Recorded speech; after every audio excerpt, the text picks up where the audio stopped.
Canvas morning. How are you, Steve? Turn this off. Canvas morning, and I wore a canvas hat. Just in case. No better than to start it early. You got 20 seconds 20 seconds. 20 seconds. until 11.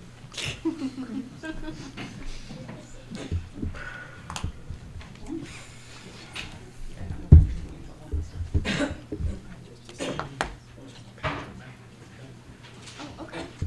I can do it before Devin starts. Or do you want to? What am I gonna say? Here's what happened.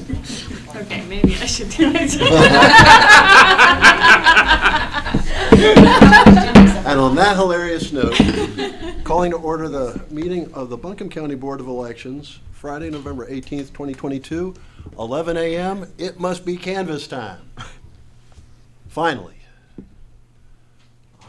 Director Duncan, let's get this thing across the finish line. All right. Yes, this is our day. So we're very excited about getting to this point. And we do have a lot to do today. Before we start, I do want to recognize what a fantastic team we had this year. So, yay! We had new members in the permanent staff. We had a fantastic temp team this year, so that really contributed. We had lots of improvements this year, and they all contributed to that. Director, if I could piggyback on that real quickly, because I did omit something. I really appreciated the participation of our guests throughout this process, those who are here in person and those who are participating online. Having the public participate in our work is crucial to our success. And you being here so regularly has really been a plus for us. Glad you're here today. Hope that everyone who's here has had an opportunity to sign the guest register. That is our official record of in-person attendance. And those who are participating virtually, we do appreciate it. We do try to put every one of our meetings online so anybody can view it. You don't have to be here in person. And with that, let me hand it back to you, Director Duncan. No, but I very much agree. I think that just on a philosophical thought level, words are hard at this point. That voting is about conversation and having people come in and demonstrate that willingness to participate is wonderful. So I am very happy that keeps happening. Yeah, I want it. Yeah, I have to say that at times I paused and thought, would it feel different if there was no one sitting out there? And my answer was yes. Even if it's just one or two of you sitting out there, I feel even more accountable, even though I always feel accountable. So it makes a difference to me, knowing that you're there, you're keeping your eye on things.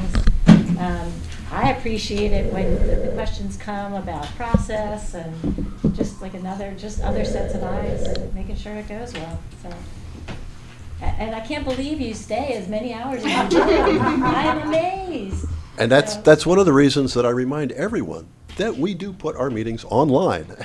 And you don't have to stay here to view. But I echo Secretary Block's sentiment on that. Having people here in person reminds me that there are also people viewing online, always. And so having you here is a very, very helpful reminder that we're always being watched, as we should be. Thank you. We're always being watched, but there's people who care. Mm-hmm. Yes. Make Chair Mary say something? Please. I just want to say I have been so impressed with you all. I wrote a letter to the editor. It hasn't been published, but it has really heartened me to see the democratic process here so carefully adhered to, and thank you. Thank you. We appreciate that feedback. That was a nice start. It was. Okay, meeting is adjourned. No, we've got a lot to do today. Yes, we do. The first thing here was minutes. And I wanted to knock them out real quick. I wanted to check with my colleagues, everybody get a chance to review the minutes of November 4th, November 7th, and November 8th. No? 4th, 7th, 7th, 8th, and I'm yes. sorry, 14th. And I did notice as I reviewed them that the clerk to the board did sneak some interesting little tricks in there for us to catch. And I hope they were all caught. The colleagues, anyone have any questions or comments about the minutes? Just the changes I suggested last night. I believe that there were numerous changes suggested and incorporated. Oh, that I didn't see. They're mostly like commas and then taking out the jokes I put in. Okay. A couple things like apostrophes. Yeah, facts and figures looked correct to me. Yeah, I didn't change any. Everything was, grammar, Okay. as far as I was concerned. All those in favor of approving the minutes of November 4th, please say aye. No, Aye. it's not 4th, 7th, 8th, and 14th. 7th, 8th, and 14th. Oh, we've already approved the 4th. Yeah. They were so good, let's approve them again. Now, all those in favor of approving the minutes of November 7th, please say aye. Aye. All those opposed, nay. These minutes are approved. All those in favor of approving the minutes of November 8th, please say aye. Aye. Aye. All those opposed, nay. Thank you. Those minutes are approved. And finally, all those in favor of approving the minutes of November the 14th, please say aye. Aye. All those opposed, nay. Thank you. Those minutes are approved, and we are almost completely up to date once we get tomorrow, yesterday's and today's done. Thank you, everyone. Director Duncan. All right, so what I'd like to just go over today is what is going to happen in this meeting. We have already gone through the minutes, which went quicker than I anticipated, so great job. Then we'll start with the challenge hearings, and Devin will lead us through that process. These are all of the things that you have heard about along the way. Today is the day that we finalize those. Then any tallies that need to be made for manual edits resulting from those challenges need to happen. And then the early voting and election day audit will be presented. And at the beginning of that, we'll also do a summary of the provisionals from yesterday. Since that was a really quick, short meeting, we wanted to recap that for you, do a summary for that. Then we will take break, which will hopefully coincide with lunchtime. And that's where Bria and Devin and their team will print all of the reports and the final abstract for you to review. And then we'll finalize with signing the certification for the election. Thank you. Everyone set? All right, then let us proceed. Mr. Whitney? Mr. Whitney, with administrative challenges. Unless Director Duncan wanted to tell us about what happened in this election first. You got that pile of paper there. This here Yeah. is the provisionals Oh, summary. okay, we'll do that later. Good, Yeah. good. All righty. Mr. Whitney. That's Mr. Black? This is not an administrative challenge, and I kind of hate to stand up and present this after all the nice things that were said, which I agree with. I think the board does a wonderful job of administering elections, but we have had several, speaking as a Republican Party, I've had several people bring to our attention that there was electioneering going on in the polling places, in the voting sites, with regard to the bond issues. We have affidavits, which I'll give you copies of. Okay, Mr. Black, that's out of order to do today. According to North Carolina general statutes, if you want to proceed and protest this election, the time to do that is after we have completed canvass, but before close of business next Tuesday. I understand that is the process for Yes, sir. an election protest. We really did not want to file an election protest. If you force us to, I guess we will. I am simply wanting to bring this to the board's attention so that some attention can be paid to the sites that were, in my opinion, improperly electioneering on behalf of the bond issue. These affidavits speak to Weaverville and Kankakanda, but we do have reports from some other sites as well. And It was not an isolated instance. It was throughout the period where the voting right up to election day. And so our question is, if we don't think that the poll workers brought this material, we don't think that they would given their training, we're wondering who did. Where did this material come from?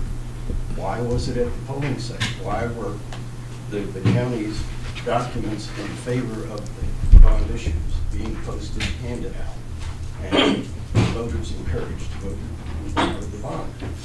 Now, I don't think that whatever the outcome of this is would change the result of the election. It was a 2-to-1 vote. But this is not proper behavior and should be looked into. Well, thank you. I do appreciate you bringing this to the board's attention, and I agree that this is something that the board needs to discuss, just not right now. And so if we could explore the issue later on, perhaps in this meeting, I do want to explore it soon. And I appreciate all the work you've done in collecting affidavits and collecting information about this. But what I'd like to do right now is proceed with the administrative challenges and get through our agenda.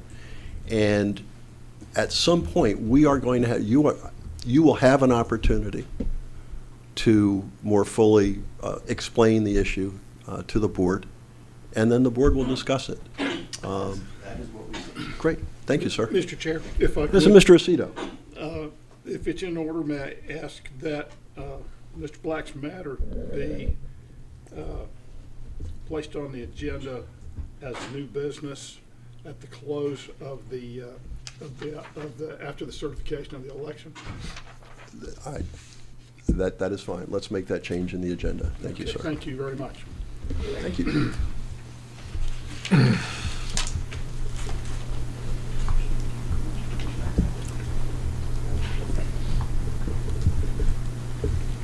All right, Mr. Whitney. Third time's the charm. Awkward silence, just make sure, okay. So where we're at, this is in follow-up to the challenges that were entered on election day for the list of voters that you have in front of you. And so what we're looking for here is the voters have been sent a notice. Each of them were sent a letter via USPS. And now it is time to conduct a hearing. So I have them in order by what's on the list. Thank you, sir. Can I just ask one question? Yes, please, Mr. Schultz. Were those letters, they were sent regular mail, certified mail, First class. first class mail, and none of them were returned? No, none were returned. All right. Is Helen C. Riley here? Or anyone representing Helen C. Riley?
No questions here.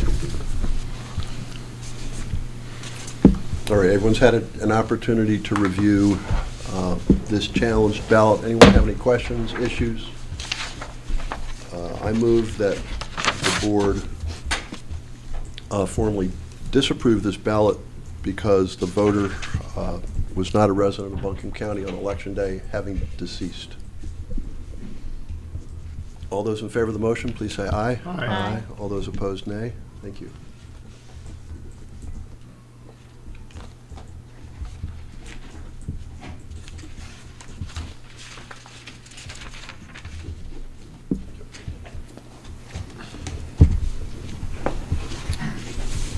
Is Doris Gidney here, or anyone representing Doris Gidney? Thank you.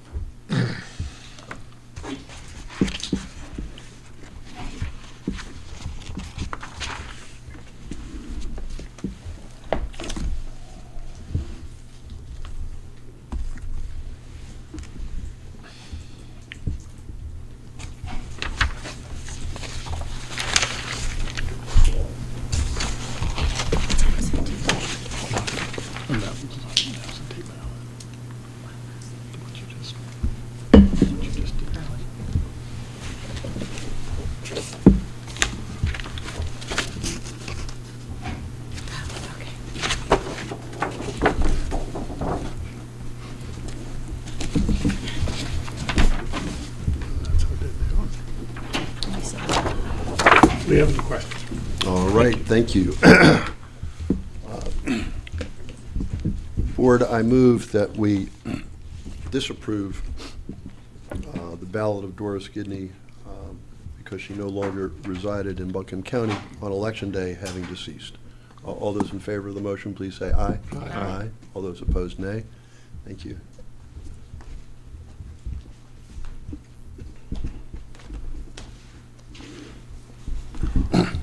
Is John Haynes present? Anyone representing John Haynes? Thanks.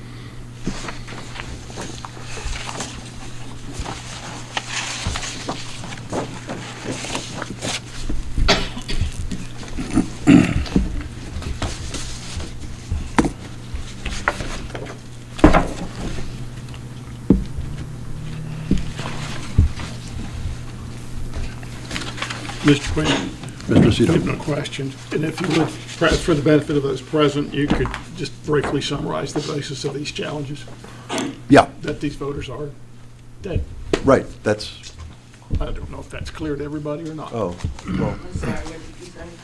The basis of the challenges, I just asked the chair if he wouldn't mind summarizing. And in this case, these voters are dead yeah, my challenge actually has been Election Day. before that Election these Day. voters are no longer residents of Buncombe County, having deceased. So I figured that was all sort of. Well said. And I'll do the documentation on this at the back end of this. I've got to write certain things on these things. We'll get there. Yes. It'll be the same motion as we've already heard. I move that we disapprove the ballot of John Haynes due to the fact that he no longer resided in Buncombe County, having deceased. All those in favor of the motion, please say aye. Aye. All those opposed, nay. Thank you. That is all for absentee by mail. This next one is moving into early voting, and this is the partial. Yeah, we did three. 3. Yeah, the first three were absentee by mail. Okay, Nice good, yeah. one. And now we're moving into one-stop early voting. Good, thank you. And this first one is the partial, where the voter was given the wrong ballot style and voted in the Asheville city races, in which they were not eligible for. So there is another ballot in here so that the team can duplicate, Great. all the eligible races. Thank you.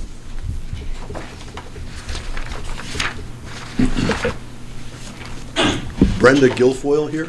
Any representative? Who? Brenda Guilfoyle? Representative of Brenda Guilfoyle?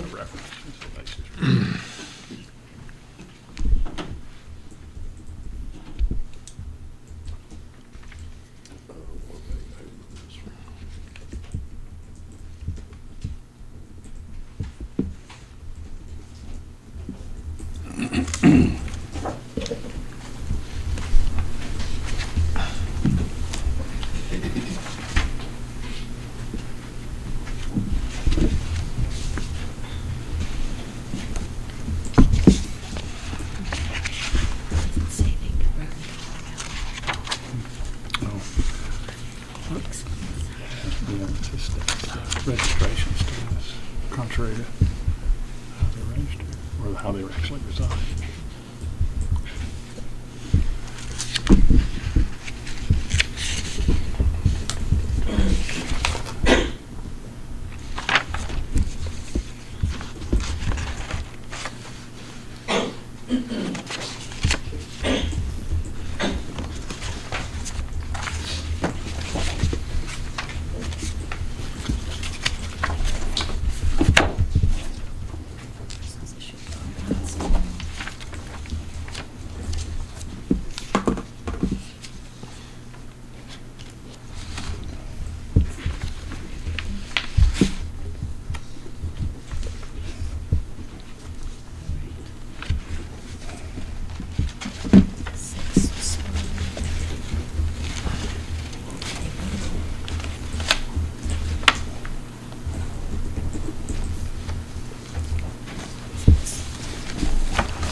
I believe so. Okay. Just, is the vote spoiled on that ballot? Is that the us or that?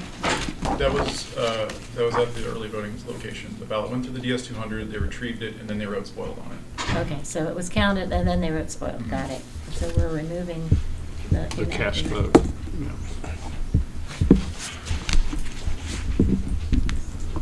So, So the motion will so be. why are we duplicating it? We're gonna have to do the 30-day sort, 30-day precinct sort, for one stop. So to have the ballot duplicated with all the applicable races, we won't have to do a manual edit for it. And plus, that ballot has spoil written all over it, that's not gonna scan. So we Right, need- it already got scanned, and so we're just removing the Asheville City Yes. races. But currently, all of the one stop are in their own precinct. We need to put her vote in the correct precinct, and that's done during the 30-day sort. Right. So duplicating that ballot now would save time later, and also it needs to be done because there's no way that's gonna scan through a machine. And the Okay, bottom. but we're not scanning it, we're just having it in the records, in the archives. Mhm. And then we're removing the votes For by Asheville adding it to City. the tally. Yes. Okay. And the bottom line will be she'll, for the races that she was eligible to vote in, her vote will count. Yeah, the ballot style that she voted on, she voted for all races she was eligible for, except for the Asheville City. So the only thing that we're doing on that is just removing the city races.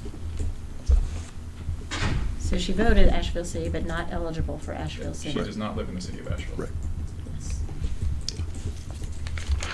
All right, colleagues, I move that we partially approve the challenged ballot of Brenda Guilfoyle, and that we request staff to duplicate the ballot for the races for which the voter is eligible. All those in favor of the motion, please say aye. Aye. All those opposed, nay. Thank you, sir.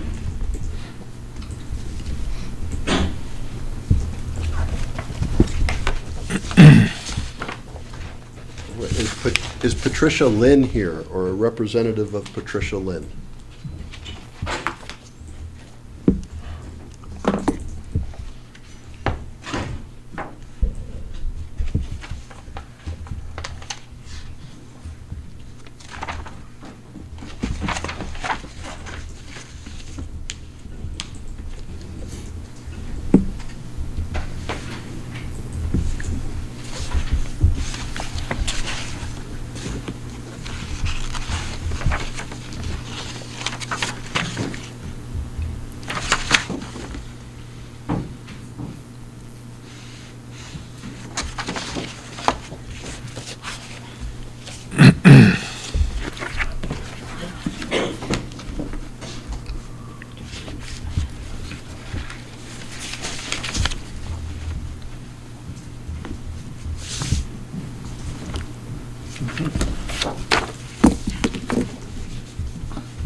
All right, colleagues, I move that we disapprove the challenged ballot of Patricia Lynn, as the voter did not reside in Buncombe County on Election Day, having deceased.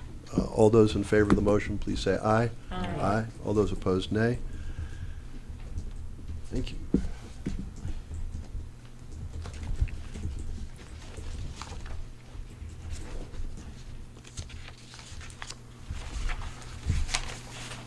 What are we looking at? Oh, yes. Okay.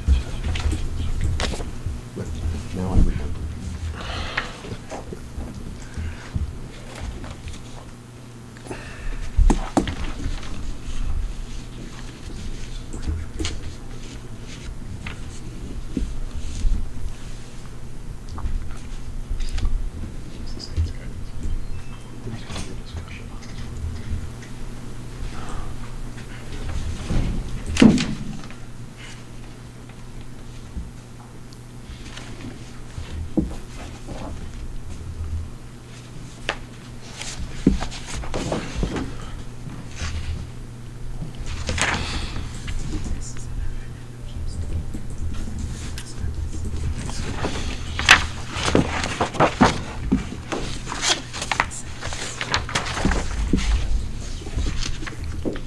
Oh, thank you. I know, I neglected to ask. Is Jeffrey Donald Owenby here today? Or a representative for Jeffrey Owenby? Thank you. Thanks, Bill.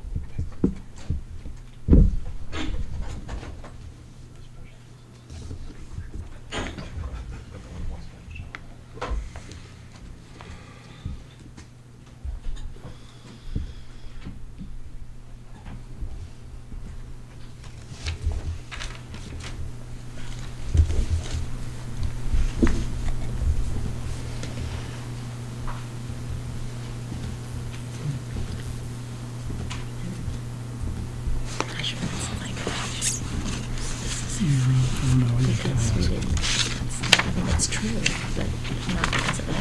Well, it's gonna be one of these things. Okay. And then the evidence is no returnable postcard, but that's not what happened. The evidence is a death certificate of this. Yeah, that's cool.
This statement is not. He signed it.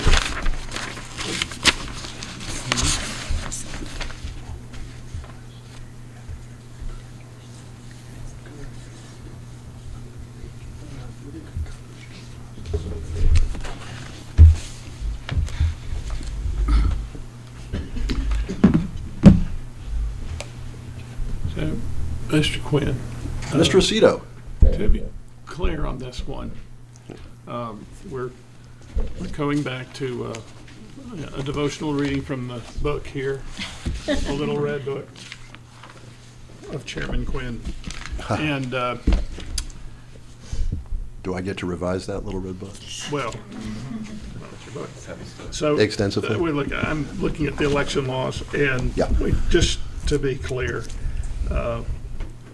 there are 9 categories of reasons that a challenge can be sustained, and just where exactly does this one fit in?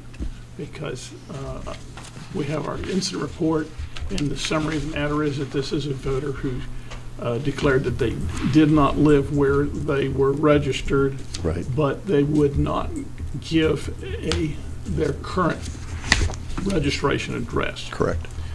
So, and staff has checked, go back, you don't mind? Just look at, person is not a resident of the precinct in which they are registered. And then, person is not who he or she represents himself to be. And just before we vote on this, I just would want to be certain that the vote and the motion on the vote records the correct statutory reason, and that we've got and we've got the evidence to support that. Fair enough. I mean, I knew that we had 9 challenges today, and one of them would entail discussion. This is that challenge. This is the only controversial one we have. What's the, I'm sorry, what's the statute size? You're looking at So, 183, if we- hang on a second, but get them on page. 183.85, 3. And that is cross-referenced from, hang on, You mean 183.89, which is the procedures for challenge. No, I'm sorry, though, that's not the right one. Hang on a second. No, that's it. Challenge other than on day of a primary election. 163, 185, is that what you said? 183, 85. 85. Yeah, page 104 of the book.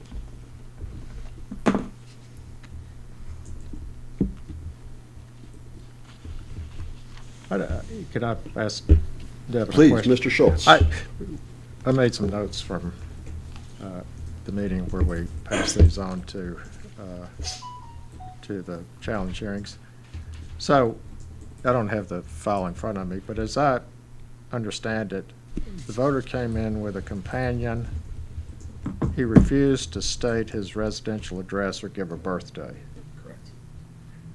He left, not happy with things, came back a second time and refused to give the same information. Correct. He would only, at the second appearance in the polling area, all he gave was a business card which had a P.O. box address on it. That was from the first. That was the first time he I came. believe that was from the first, yes. And the challenge was on the proposed challenge was on the basis that the voter would not give the correct residential address. Correct. He should have been voted a provisional ballot, but was not. No. He marked a ballot, and that was put through the DS-200. Correct.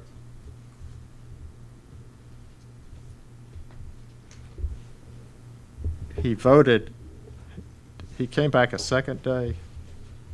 These 2 visits to the polls were 2 separate days, It right? was, you'll have to forgive me. The Yeah. time's a little blurry from back then. Sure. But it was 2 different shifts, I know that. 2 different It was- shifts, He okay. came in the AM, and then he came to the PM captain, I'm not sure. It's documented here by Nagy. We have a voter who refused to state his residential address when checking in to vote on November 1st during the morning shift. Because he refused, worker was unable to confirm who he was, and the voter left. Incident report attached. The same voter spoke to me, that's Nagy, and complained he was denied the right to vote. After explaining to voter that what the worker was asking was required, he stated he did not want to give us his address due to things being mailed to home address in error. He insisted that his business P.O. box was sufficient. When I explained that he does not live and sleep at the P.O. box, the conversation ended. Same. I love that too. I've read it with laughter.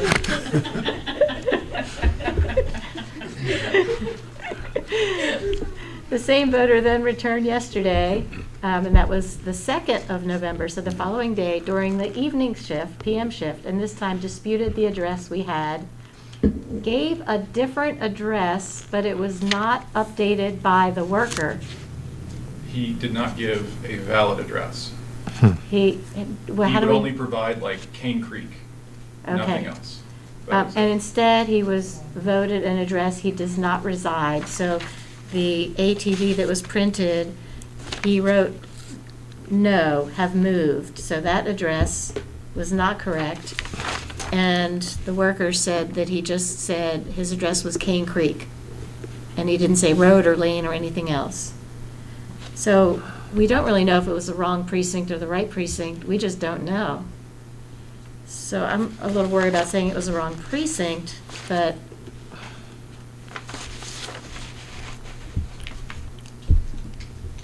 Do we mail a letter to him about today's hearing? and it was not updated by the worker. And was Instead, that he was returned voted to an us? address he does not No, it was mailed reside. to his PO box, Mailed to his PO box. the one that was provided on the visit. And we got advice from the State Board of Elections. What was their advice? This is not a valid one-stop application because the voter did not attest to residing where the application indicates he resides. The board would need to deny the application and challenge the ballot. Is the fact the address was not updated the fault of the one-stop worker? And that was my question because of how it was worded, but no, because it wasn't a complete address is what I'm hearing, and that's what the worker wrote on here. But this person here in the state didn't know that. And that person is? Paul Cox, legal, NC, State Board of Elections. So if it was the fault of the one-stop worker, he says, if so, the voter wanted to update that address, we should contact him and ask him to return, update the registration at one stop, and vote him provisionally.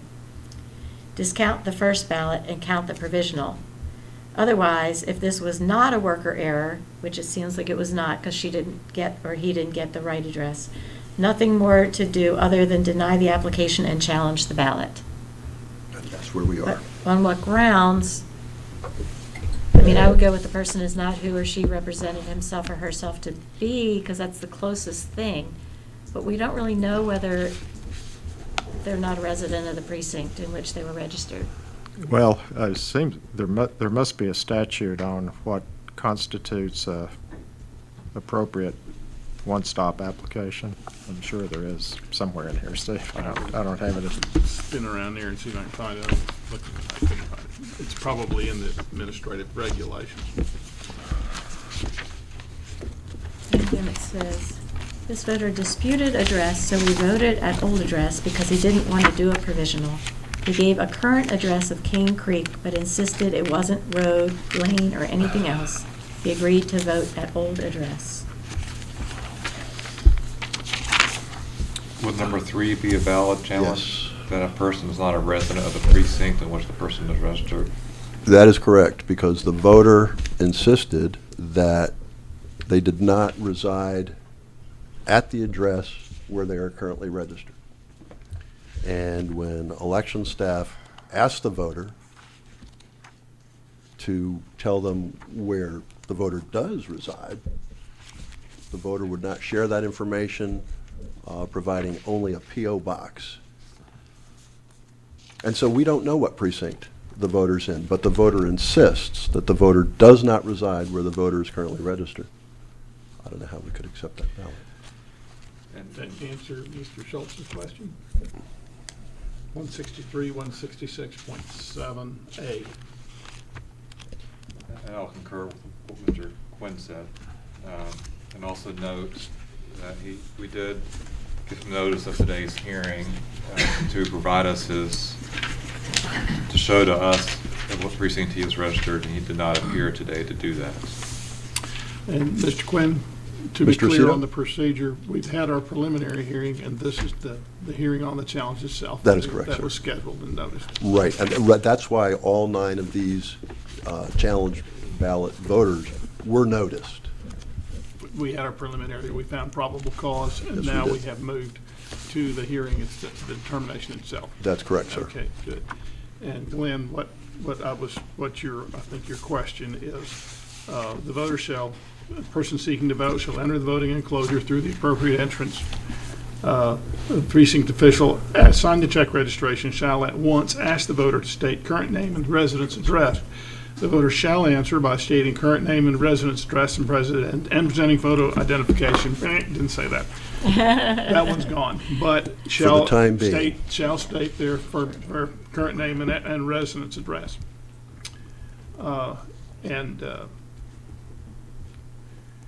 That's the relevant part of the statute. Can you state that again for the record? The site. Yeah.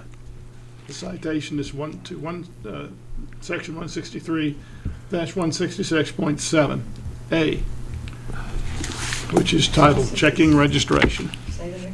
163-166.7A. And the title of the paragraph is Checking Registration. And Bo, you were saying that because we don't have an address, you're okay with just saying that we not in the right precinct because we don't know? Is that what? Well, but the voter first said that they do not reside at the address where they're registered. So Right. that was an important revelation by the voter. And so election staff immediately asked, oh, well, if you don't reside there, where do you reside? So we can make sure we give you the correct ballot.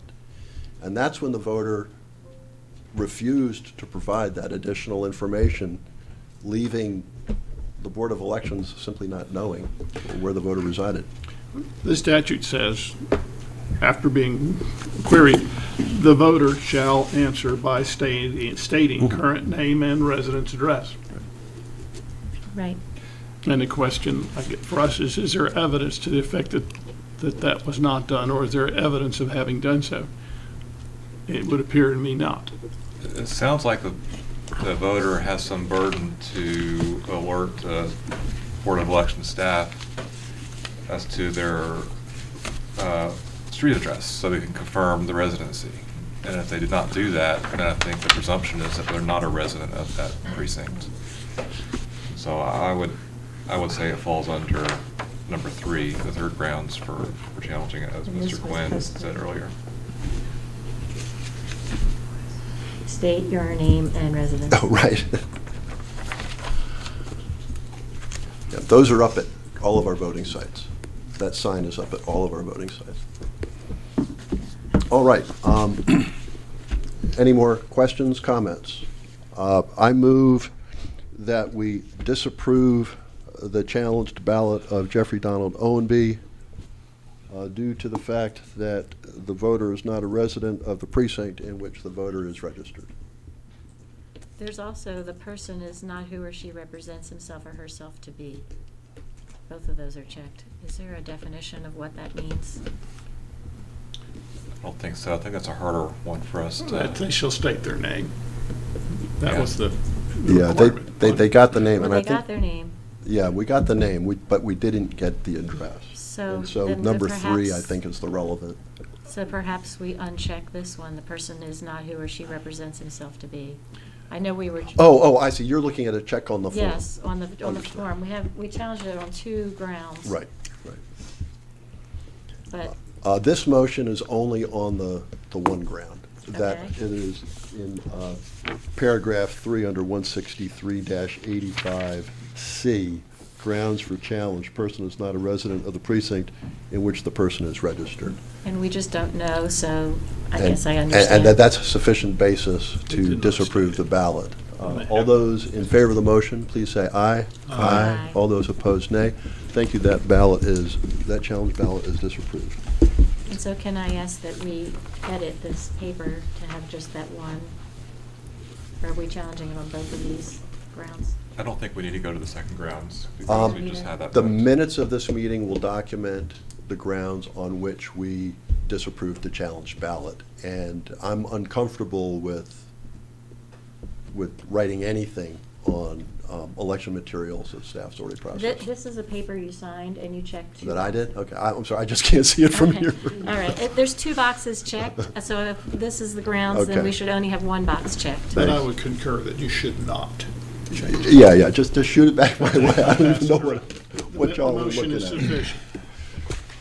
We can note for the record that we did not reach the second grounds for this approval. Okay, Because good. we made the decision on the Thank you. original grounds.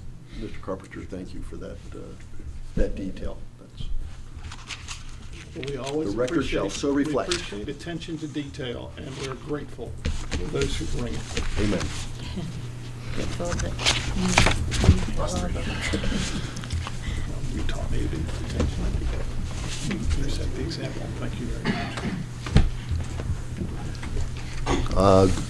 Is Gwendolyn Fulkerson here? Representative of Gwendolyn Fulkerson. Thank you.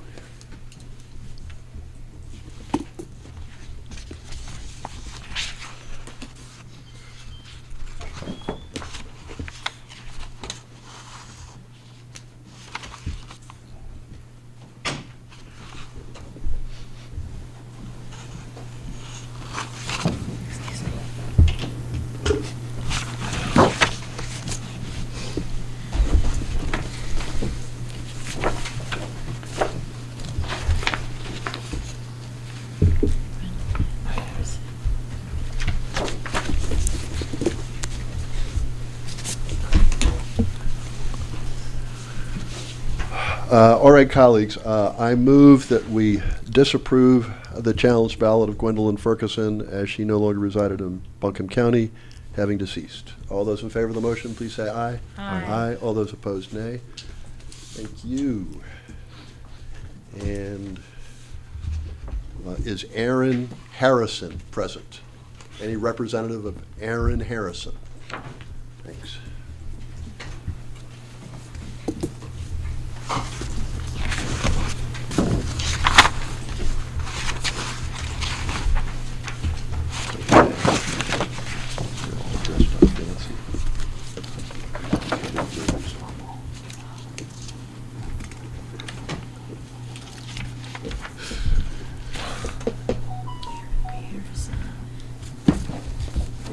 No objections. All righty. Colleagues, I move that we disapprove the challenge ballot of Aaron Lee Harrison as Aaron Lee Harrison no longer resided in Buncombe County on Election Day, having deceased. All those in favor of the motion, please say aye. Aye. Aye. All those opposed, nay. Thank you. And, okay, okay. Is Anonymous here? Is anyone representing Anonymous here? Anybody that voted at Lester on the last day and didn't have an ATV? Or that guy? Or not ATV, one-stop application? One-stop application, yeah. This Should we is- explain what the situation is? Yeah, this is a case where there was a ballot cast for which we have no application to vote. What are you gonna do? Without an application to vote, it's kind of hard to count the vote. Well, we can't identify who the voter was. No. Voter unknown.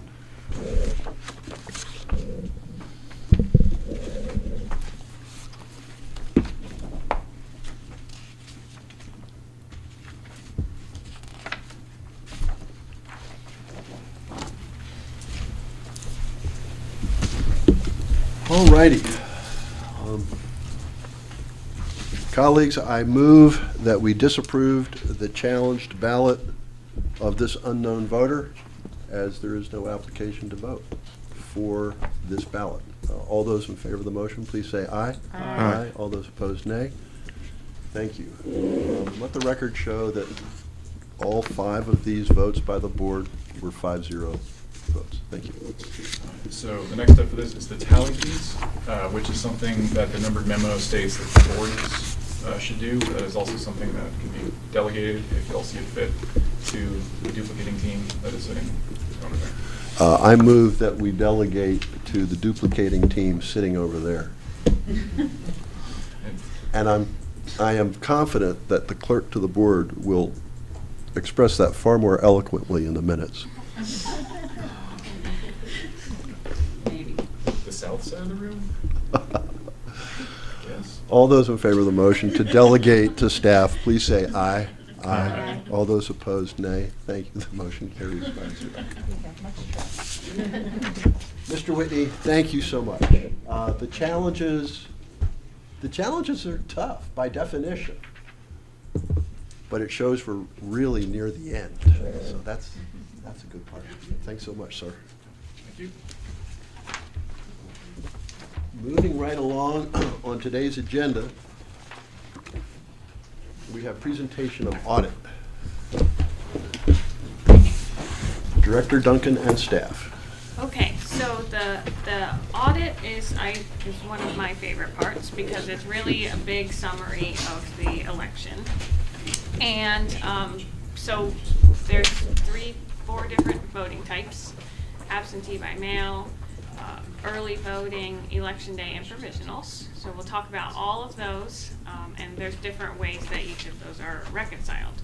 You all went through absentee, which are all retrievable ballots. So there's the challenge process, and we know which ballot went with each ATV or one-stop application during, or absentee application during that period. So there's a clean process for that. Provisionals, you all did that auditing yesterday. We made sure that all of that balanced, and I'll give you a summary of that here shortly. And then, just as a reminder, on election day, ballots are not retrievable, so we don't have that same process that we do for absentee. So I will give you the summary of provisional applications, and we probably should have someone make copies because I'm sure the audience would like that too. We'll go over that summary. That's all fresh in your mind. Then Devin will present absentee by mail and early voting, and that it will also be fresh because of the challenges that you just entered and processed. And then Brio will present election day, which are all ones that you have not seen before. Then we've got all of the materials that can be reviewed, and you can ask questions, and that's how that will go. Thank you. So here are, you're gonna pass it to the board. So pass it to the board first, and then.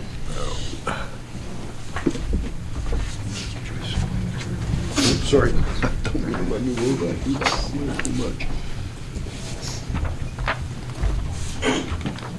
So these are all of the provisionals that you processed yesterday. So we processed 581 provisionals. This election, we were 120,500 voters, so that's 0.5% of voters. 210 of those counted. So we uploaded results last night, and the ballot count went up 210.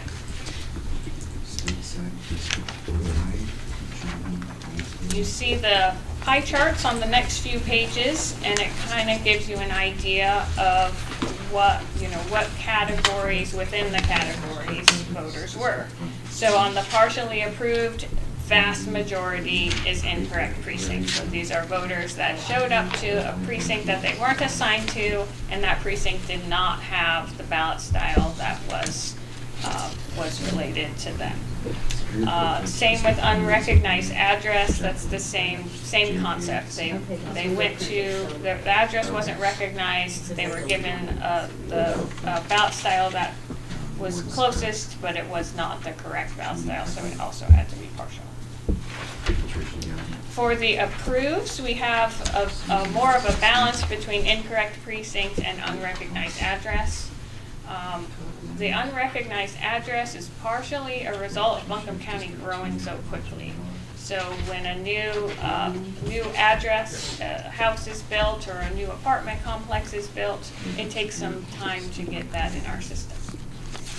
And we have actually a great relationship with the permits department and the addressing department.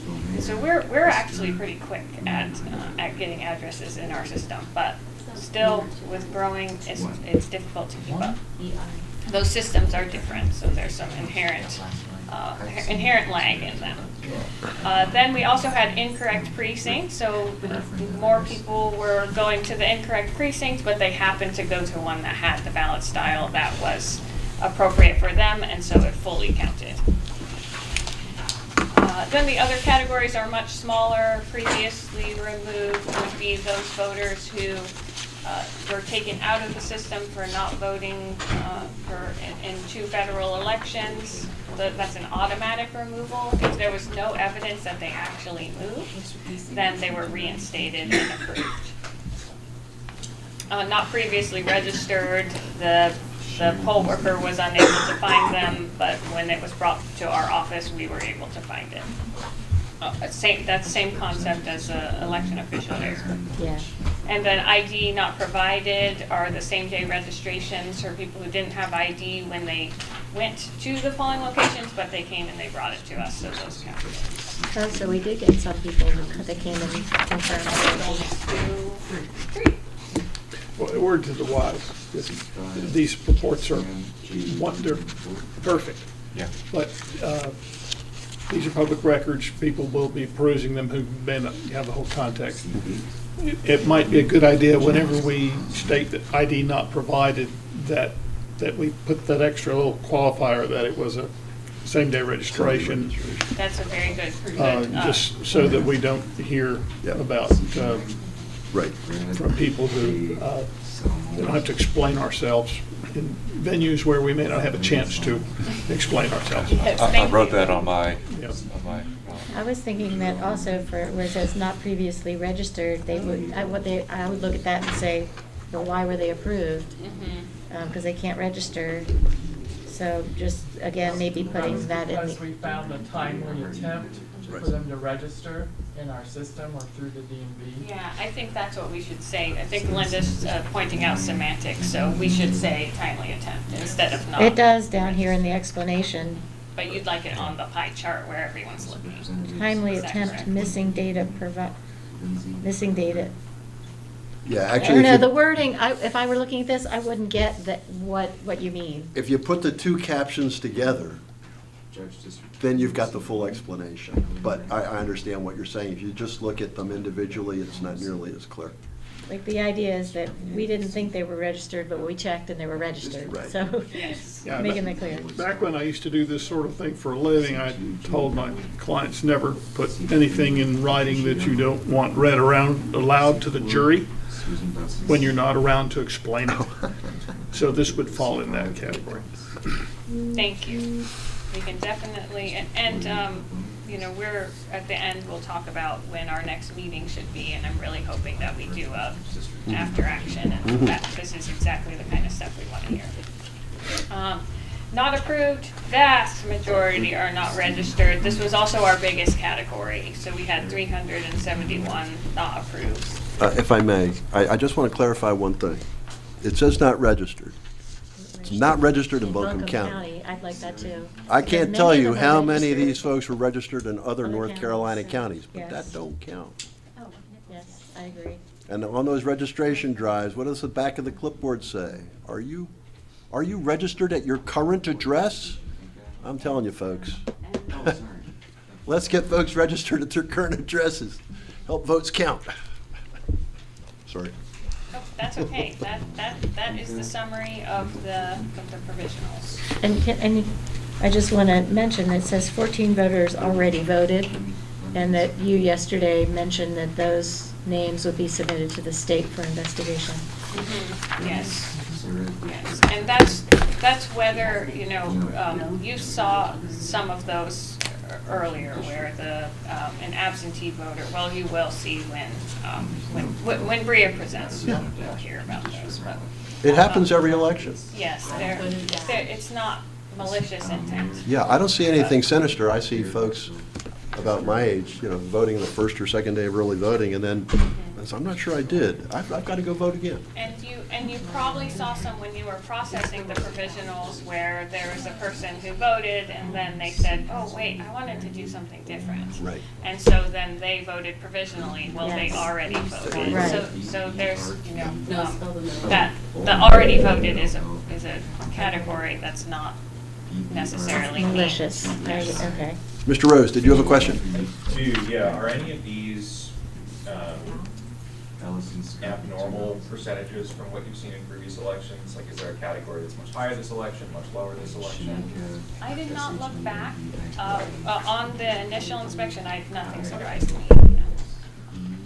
I actually thought the not approveds were a higher percentage than we normally see.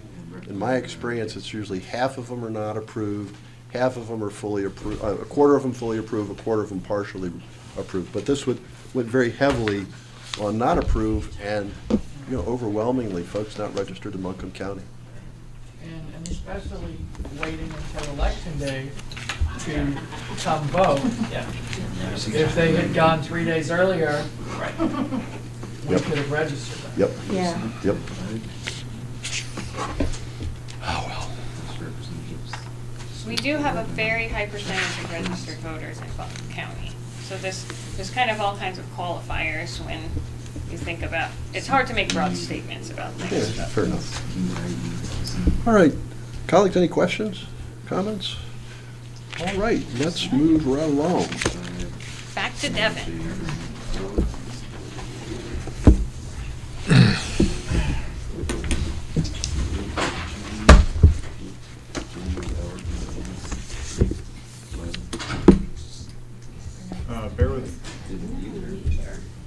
Bear with me just 1 second. I'm trying to get the summary.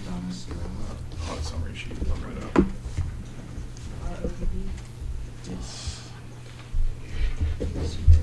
John H.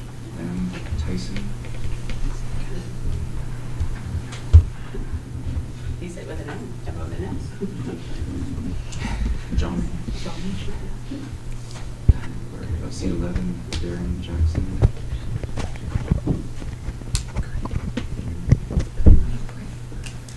District 49, Senate District 49, John Anderson. Okay. While that is being printed, I'll send around District 150, the Pratik.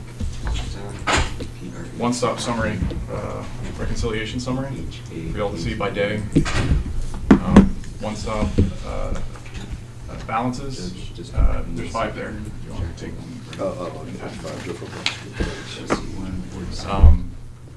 Yeah, one-stop balances, there are as many ATVs, or sorry, one-stop applications as there are voter history, as there are DS200. Excellent. Wow, this is small. At South Buncombe, there's some red there. They used their emergency bin twice during one stop, and the first time they didn't clear it out all the way, so that's why there is 1 additional voter history and 1 less DS200 on the 25th. And then they discovered it when they used the emergency bin again on the 30th, which is why that one is up, DS200 number. Can you explain the emergency bin? Yes, the emergency bin is it's a drawer underneath the scanner, the DS200 scanner, that is opened. So in times where, you know, there's things like a jam, or say the power goes out and it loses, you know, all of its backup battery power, that's just something that the voters can put in so it's secured, and then precinct officials, once power is restored or the jam is fixed, will take them out and insert them into the DS200 tabulator. So there was a ballot in there that they didn't realize. Yes. And then And they. then the same thing happened again the next day. On the 31st, they had to use the emergency ballot bin again, and forgot one until the next day. I hope you all brought your reading glasses. Yeah, it's, I'm Devin, struggling did you here. create this spreadsheet? Hmm? Did you create this spreadsheet? No, Bria did that. Bria Which one? did this? Which, this The one? one I'm holding in my hand. This is Corinne's doing, that's too good to give up at this point. This is pretty spectacular. Reynolds, Sarah. This is not no slouch either. That's Bria's doing. Asheville Mayor, Esther Mannheimer.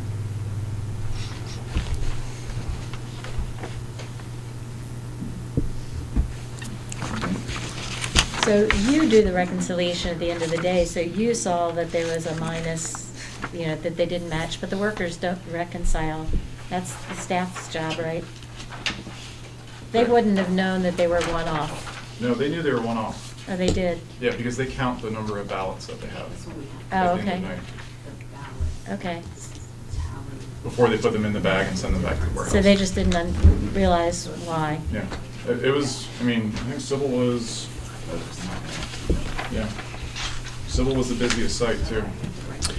And if you would, please, just talk a little bit about the voter view program, how it functioned in this case, you know, what that column represents.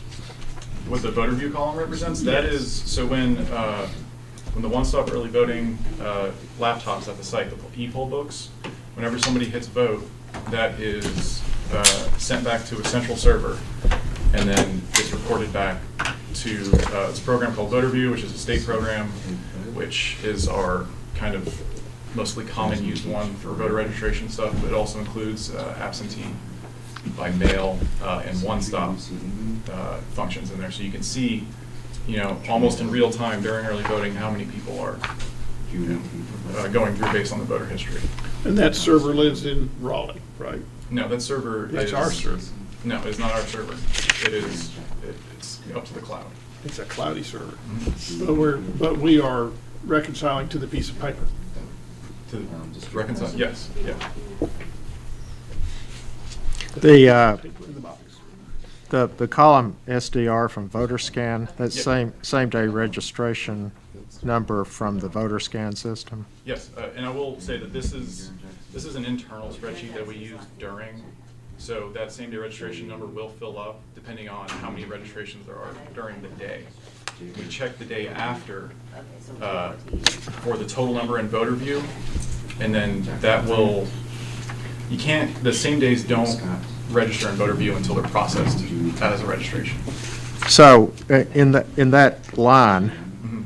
there's a number of zeros, Yeah. but there would have been some same day registrations, right? Correct, but. So, I mean, is that reflected somewhere else on here?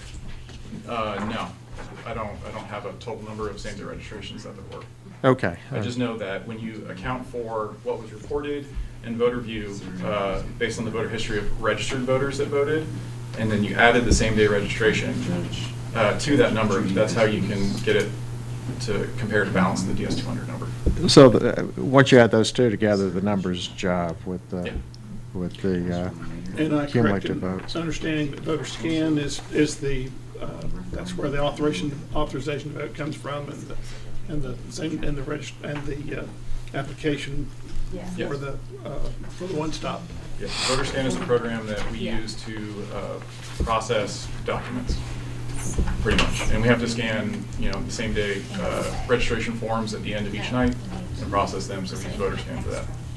Voter scanner applies to all the scanning that's done at the early voting sites? No, this is just for The registration, Yeah. okay. And why isn't it represented on here? It's because as the days go on, the same days are just, that column is there just for that day. And then it'll get back to zero once the same days are processed, and that number is added into the total number of the voter history from voter view.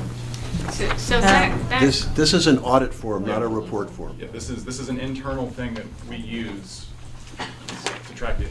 Okay, so initially they show up as like new registrants, and then they get incorporated once you process them. Yeah. Got it. And we have to check the day after because it So we want to processes see all overnight. zeros on here, because we want to know that they're all processed. If it's zero, they were processed. yep, you're right. Okay.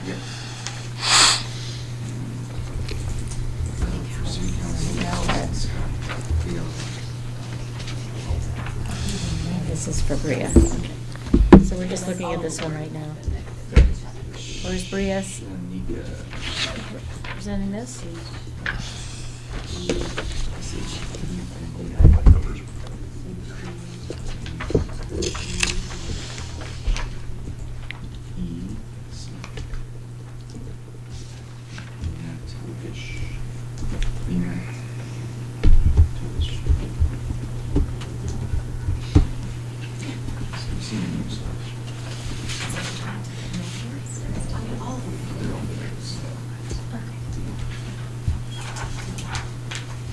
On the long sheet,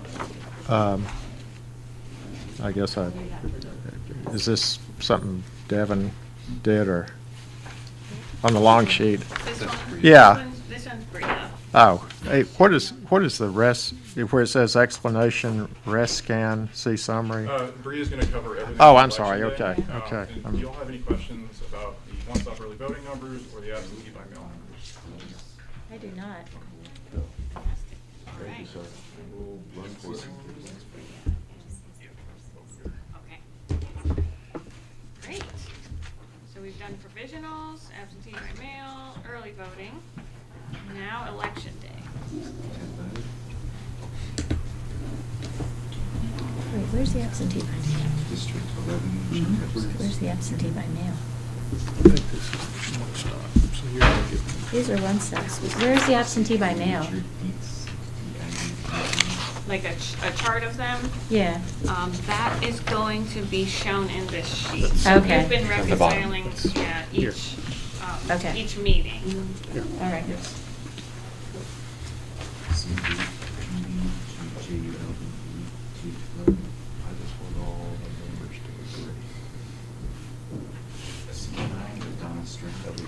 Yeah, you have to hear what Bria, Yeah, Bria good. Bria will talk about all the election day Six, things. John, Yep.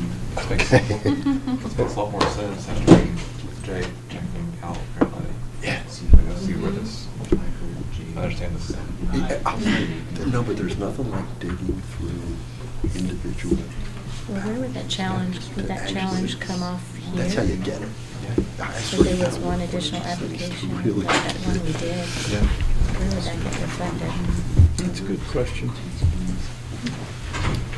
I'll ask when Bria shows up. Okay, I have the election day audit summary for each of you. And I will go over each thing that is listed in that spreadsheet and on the summary.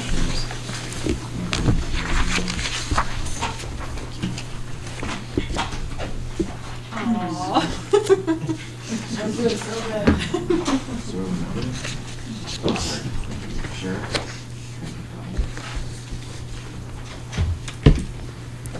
Okay, so the first thing is we had to rescan 8 precincts. And I put them in 2 categories. The first is abandoned ballot, which happened at 3 precincts. The second is worker error. I can go through these one by one. At 8.2 for the abandoned ballot, the ballot was spoiled and not put into the DS200. We duplicated that ballot here and rescanned the precinct. And Bria, if you don't mind, when you say rescan the precinct, you mean you ran it back through the DS200 Yes, the second time?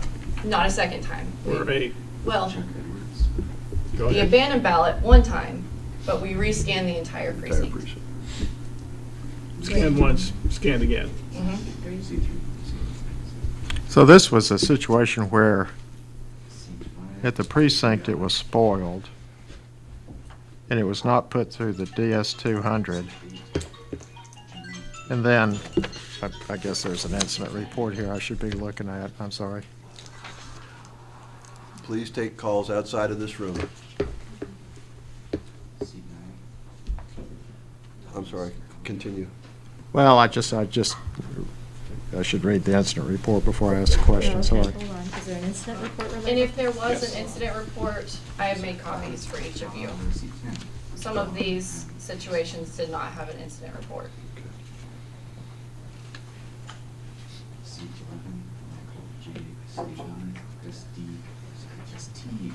So for 8.2, this one was counted. Mhm. District 46.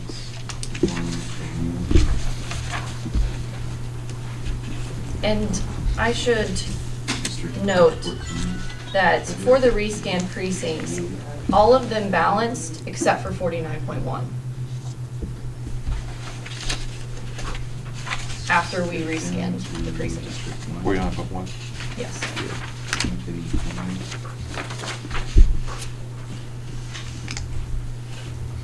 Do we have an incident report for that one? For 49, There's an explanation in the accounting journal. Soil and water. Anthony D. Cole. So going back to 8.2, this incident report Surveys. corresponds, so did the voters started to vote? Is this the one that we voted on her intent? No. And counted? No. No. So why was it, so it shouldn't have been, some of those votes should have counted, right? So, and Bria, correct me if I'm wrong, but the rescans are things where what, it should have happened at the precinct, that vote be cast. Instead, they spoiled it. Right. So they spoiled it incorrectly. Whatever she voted, even though it was abandoned, we knew who it was, we knew who the ballot belonged to. It should have been counted. And they spoiled it, it was not counted. So we duplicated it so the marks were readable and passed it through the machine again. Okay, got that. And the same thing happened. Same thing happened to 44.1 and 53.1. Okay. C3, Richard East, D-I-N-T-Z. C5, Trey Allen. Okay, yeah, I remember that one, 53 one. C8, G-N-T, Tate Flood. Just last night. C9, Donna Scott.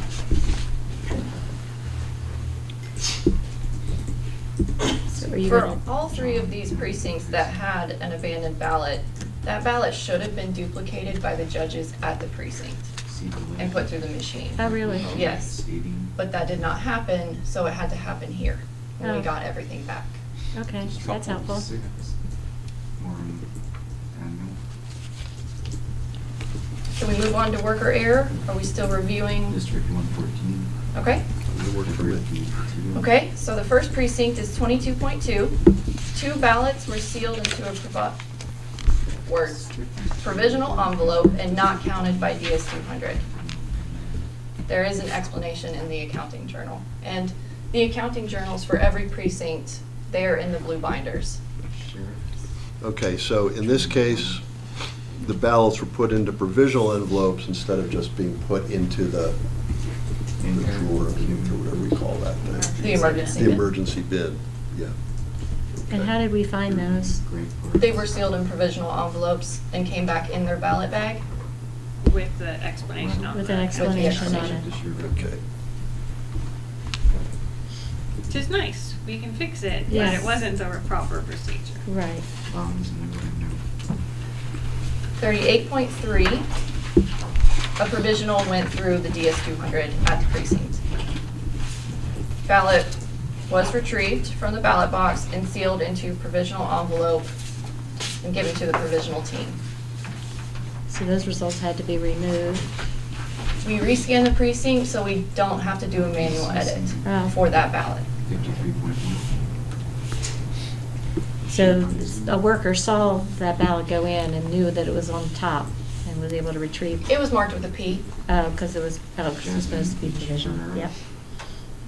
Good. Okay. 49.1 is interesting. 2 voters received 2 ballots stuck together. They did not know that they were stuck together until they went to the DS200 and the DS200 separated the ballots. It wouldn't accept 2 ballots at one time.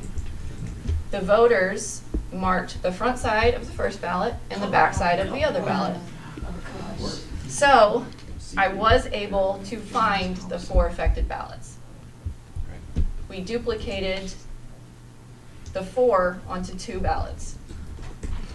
So once the machine rejected it, they inserted both of them. Yes, in. the DS200 attendant told them to put both ballots Oh. through the machine. Oh. Yes. C10, Gail. That is why it's under worker error, in case anybody was wondering. Well, and in this case, there was a couple of them. The first one was when you got 2 ballots for the price of 1. And then the second one, when you ran 2 ballots in for 1 voter. Have mercy. Vote early and often. Did you, No, but this was election day. was that called from looking at the accounting journal? Yeah. Yes, it was noted in the accounting journal, and the notes weren't very clear, so I contacted the chief judge, and she gave me a better explanation of what happened. Yeah, because if the numbers on the ballot, Remember on the oh, they print the ballot on demand. Is that what happened? No, election day, it's a secret ballot, so They come off the pad. they are torn off of the pad. And that's how they stick together. And there's no number on them because they're non-retrievable, so we wouldn't necessarily know. I did know. Yeah. I went through these ballots 4 or 5 times to make sure that I had the right 4 ballots. Out of all of them, there were only 4 that did not have a front side or a back side. So I was able to match them. One person, their marks were very distinct. So I was able to tell. Good. It was, lucky. yes, we were able to correct it. Good detective work, wow. Bria does fabulous detective work all the time. But ladies and gentlemen, this is just another reason to encourage people to vote all of both sides of the ballot. It really helps election services staff a great deal. Ms. Bailey, you're on a roll. What's next? All right, 59.1. 2 voters were still in the process of marking their ballots in the voting booths, and the DS200 was shut down. So those 2 ballots were sealed in provisional envelopes and sent back to us. So we rescanned the precincts, made sure those ballots were counted. 62.1.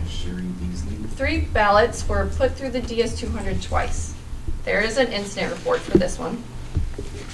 I recommend reading that.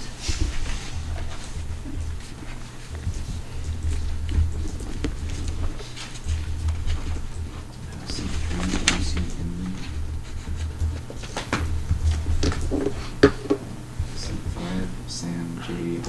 4.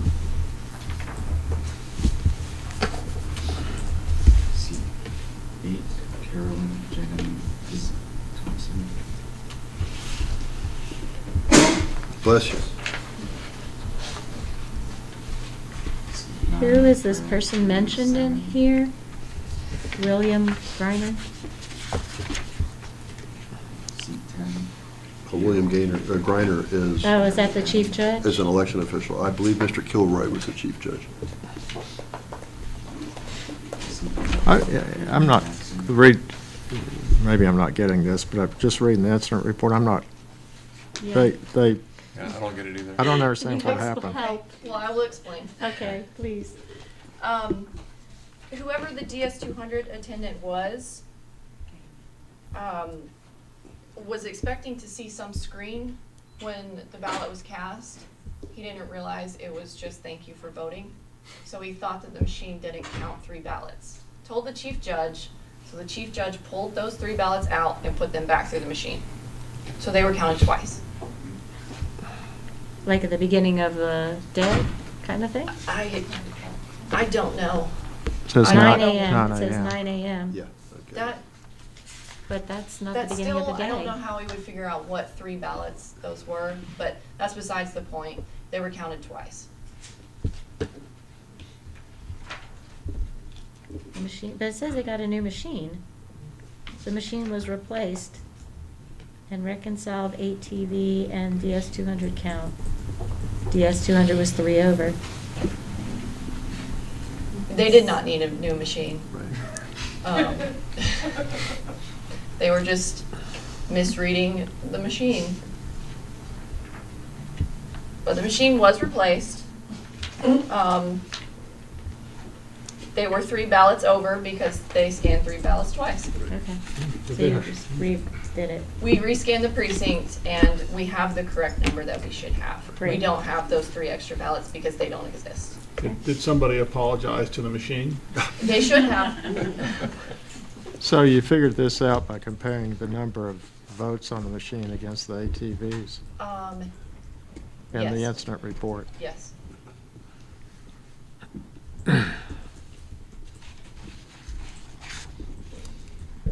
Thank you. That was the last of the worker error elements. Yes, are we all satisfied with the rescan precincts? Okay. Thank you, Bailey. I will move on to the differences, and the differences, those are highlighted in red in the spreadsheet. I will start at 49.1. We have one more voter history than we do ballots. I talked to the chief judge.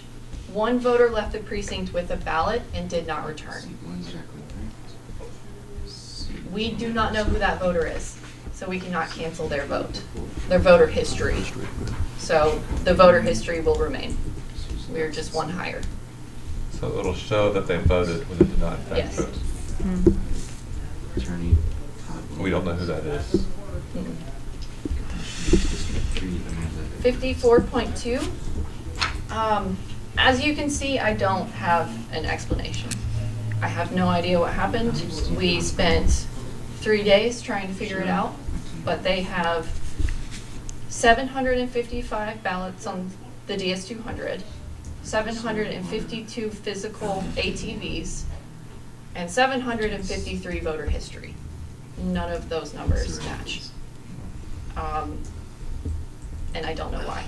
The chief judge, both party judges and workers all have no idea.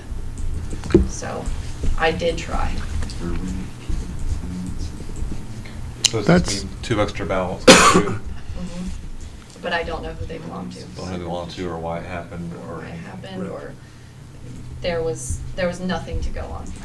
And tell us again, voter history is, Voter history is what we have in scenes. We use voter history for election day in what is called one-stop system manager.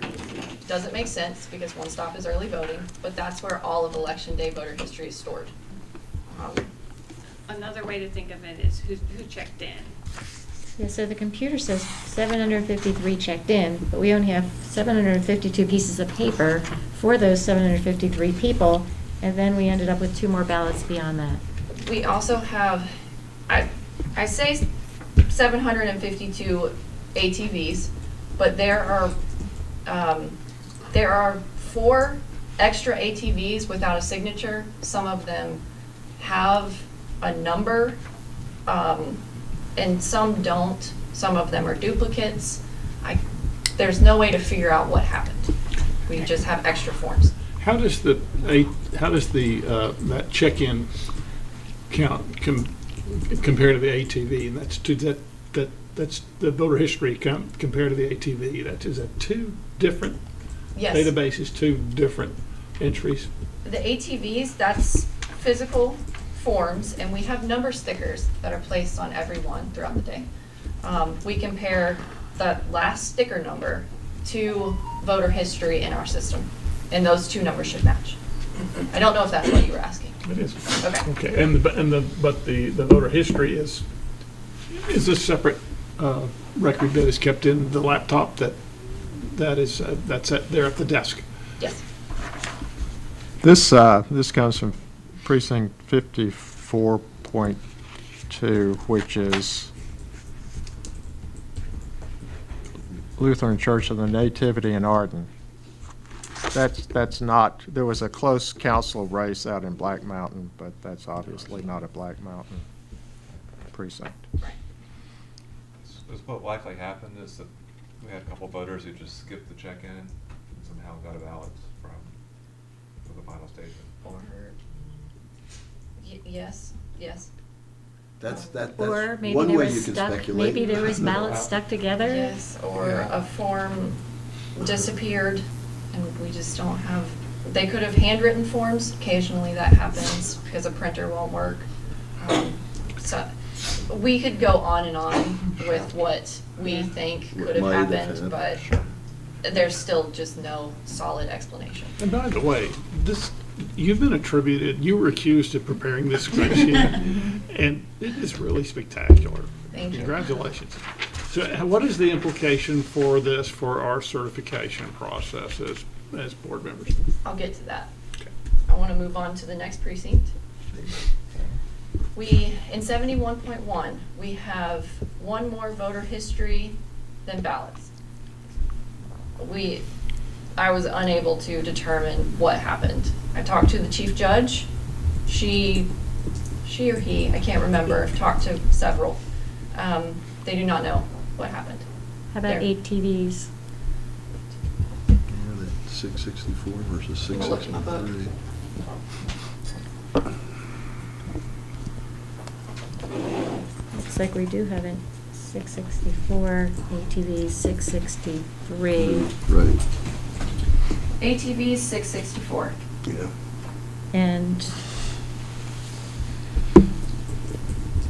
So this could have been another case where a voter walked off with and their the ballot. DS 200 count is 663. Yeah.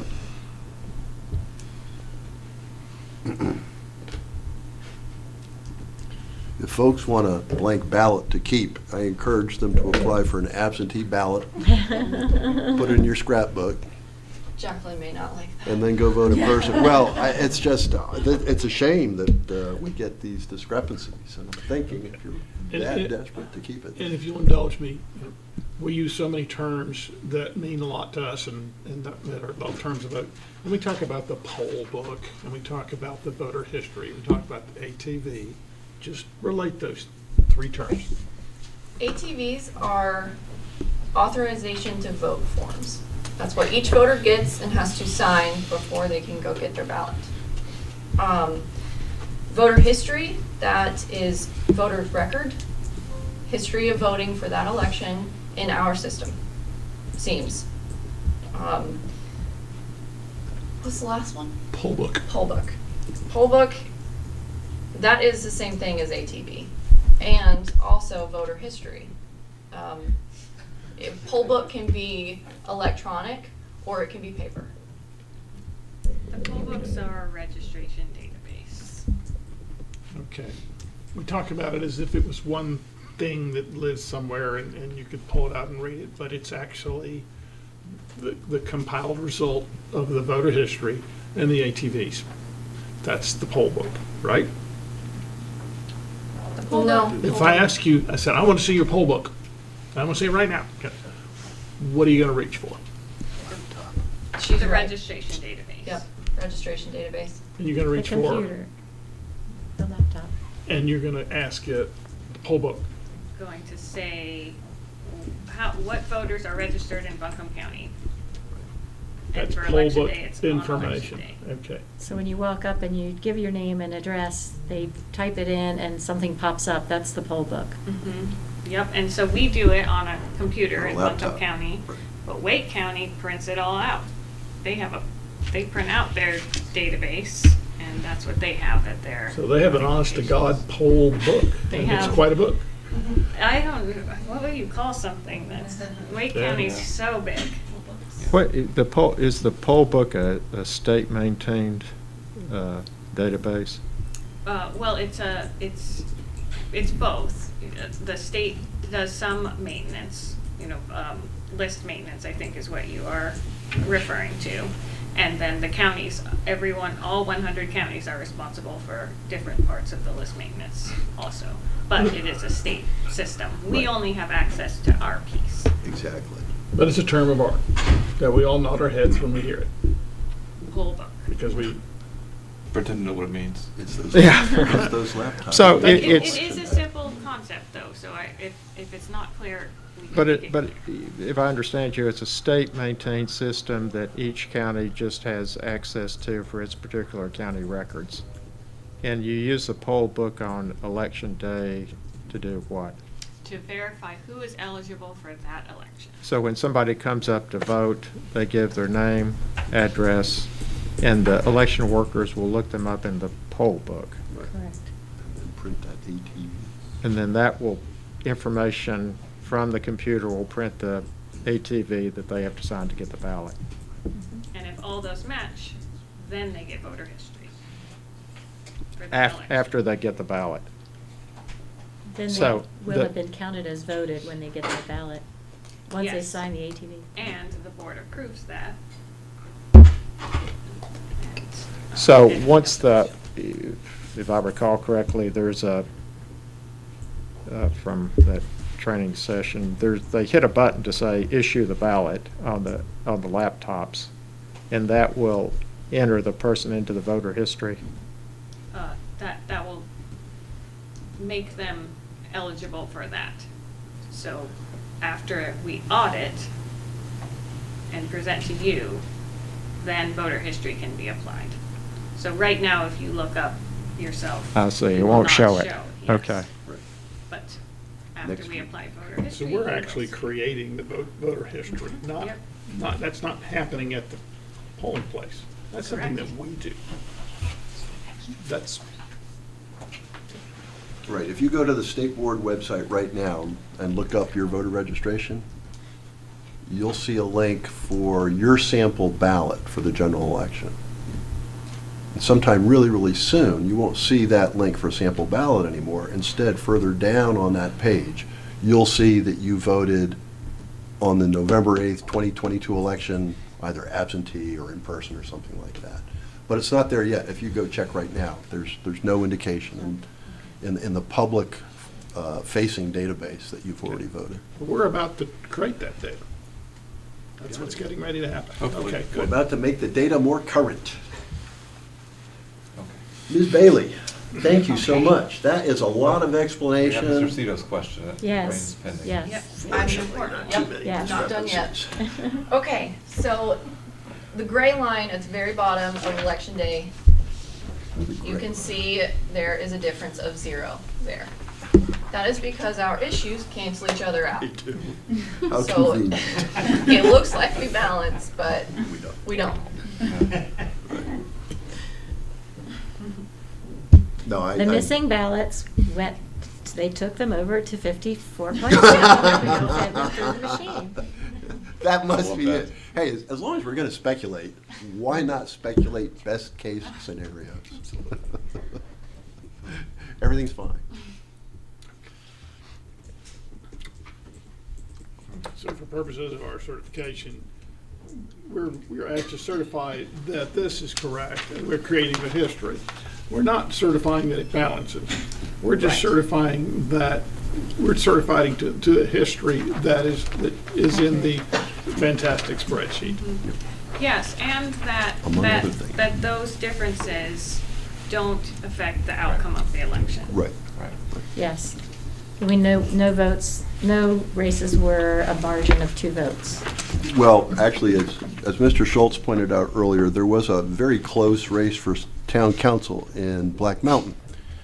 And under election rules, the third place, it was top 2 finishers would get elected. And under our election rules, if you finished in 3rd place and the difference in votes between that 3rd place finisher and the 2nd place finisher was 31 or fewer, and that's, you take the total votes cast for each of those 2 candidates, add them together, and then you compute 0.5% of that. And it'd be 31 votes, and the margin right now, I think, is 46 or 47, something like that. So the 2 votes in question here wouldn't swing that one way or the other. And the 2 votes were not. And not in the right Not the right jurisdiction. They Mr. were not Schultz in the pointed out. Black Mountain And I municipality. don't even want to think about if they were. Well, it wouldn't matter anyway, is what Mr. Quinn's point is. And I thought we had a whole lot of fun in the spring doing recounts and everything. Now, I'm really grateful that it appears that will not be necessary for the 2022 general election. What do y'all think? Aren't you pretty glad about that? Yeah. Colleagues, any more questions for Ms. Bailey about the reconciliation of the general election? I just can only imagine the level of detail that you have to pay attention to for this process. It is unbelievable. And I really like how Bria set this out. Yes. Because, you know, Absolutely. this first section, it's basically saying, here's errors, but we could figure them out and we could fix them. Yeah. And then here's errors that we can't do anything about that. Yep. And we can show what they are, and and be able to talk about them. Yes. And. It's transparent. Yes, and there's a few here, this abandoned ballot issue popped up a few times, so we need to perhaps do some training on that Exactly. or understand. 54.2, we might want to reconsider the captain Yes. or the chief I was judge thinking the that's same out thing. there. You know, so this is a very helpful log for us to have. I agree, and I'm happy to hear that. Yeah. Very well done. Indeed. Thank you. I'm gonna run away now. And you should. And This is the most I've seen you smile in several, I am so month and a happy half. to be done. I'll point out to my colleagues that staff has made a lot of materials available for our review. We're I taking a know break that for- staff's got to do some work now.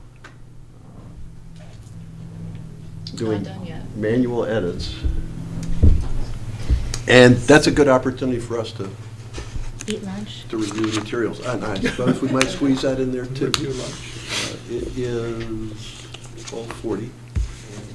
Director, did you want to go into recess now, or did you So want to cover it- something more? Well, it's 12:40, we get the minutes signed because we didn't have those. We approved them, but we didn't sign them. That'd be a good thing for us to do now. Okay, we can do that. We're having lunch delivered at 1, so we have Oh, a little oh, bit of time. okay. It's supposed to arrive between 1 and 1:15. Let's get so- more stuff done. You mean we're ahead of schedule? We are doing fantastic. Yes, we are doing very good. We have 2 more items left on here to cover. Is that correct? On the agenda, we have, where'd my agenda go? We have presentation of reports on certification election and New business. new business, and the next meeting date.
All right, the Buncombe County Board of Elections is going to go into recess, and we will reconvene in this room at 2:15 this afternoon.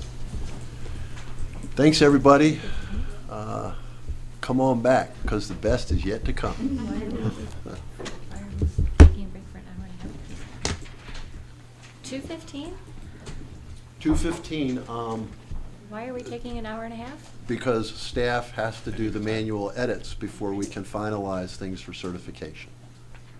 Could we do new business before that? If we Will have we the time. reconvene earlier? If we have the time. Sure. Yeah? I mean, we've got time between now and lunch Lunch. coming. We can do that now. Can we do that I'm- now? I'm perfectly happy to move that item. Everybody okay with that? Agreed, sir. Mr. Black, you okay with that? I thought you might be. All right, well, Out of recess. we are now emerging from recess. That 1 minute recess was refreshing. I feel re-energized. And earlier in this session, Mr. Jan Black raised a question about information that was made available at various polling sites during the 2022 election, general election in Buncombe County. Mr. Black, if you've got materials you wanted to share with the board, now would be a good time to do so, sir. Thank you. Thanks. Thank you.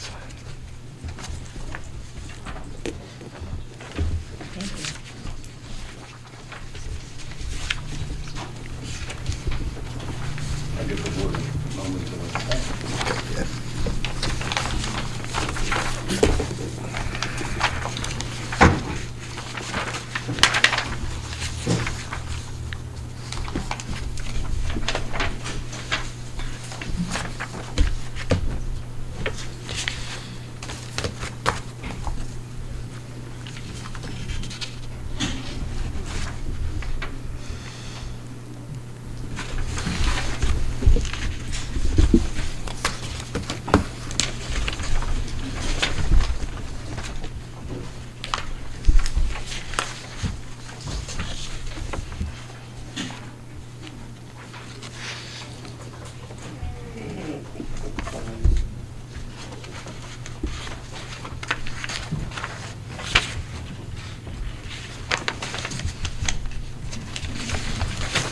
Jan, I think we're missing a page of one of these affidavits.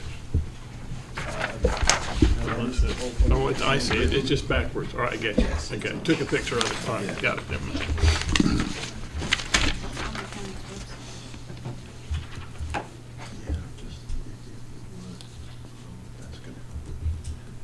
There's a photocopy.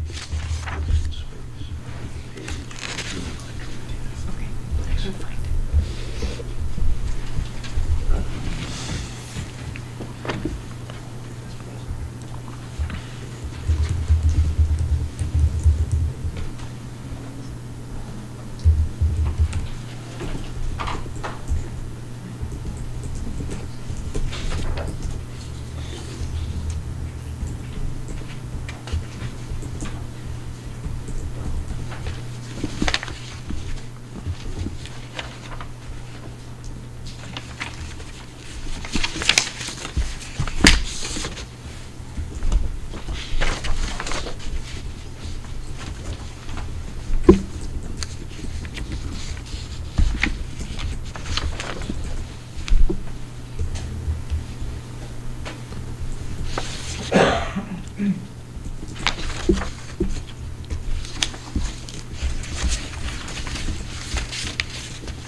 Questions, Jake, when it's appropriate to ask.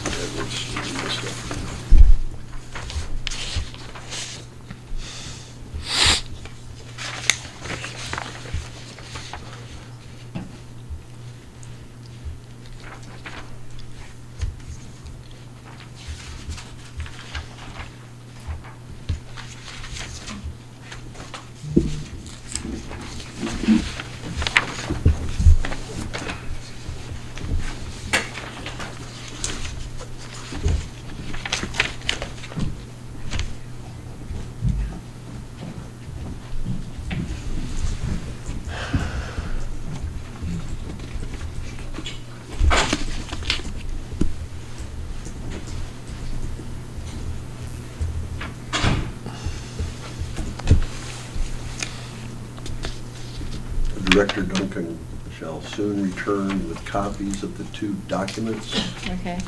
for each of us. These QR codes are scannable. Yep.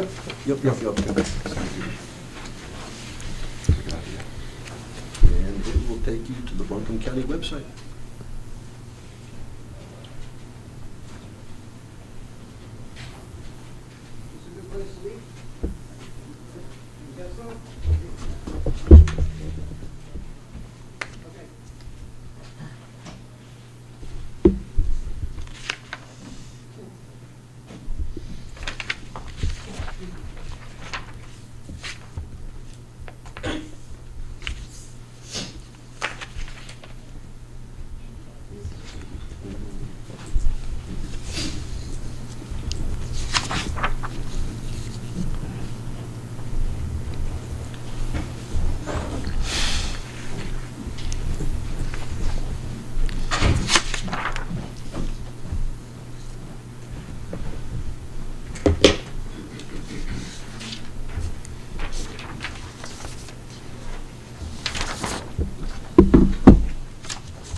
Would this be considered?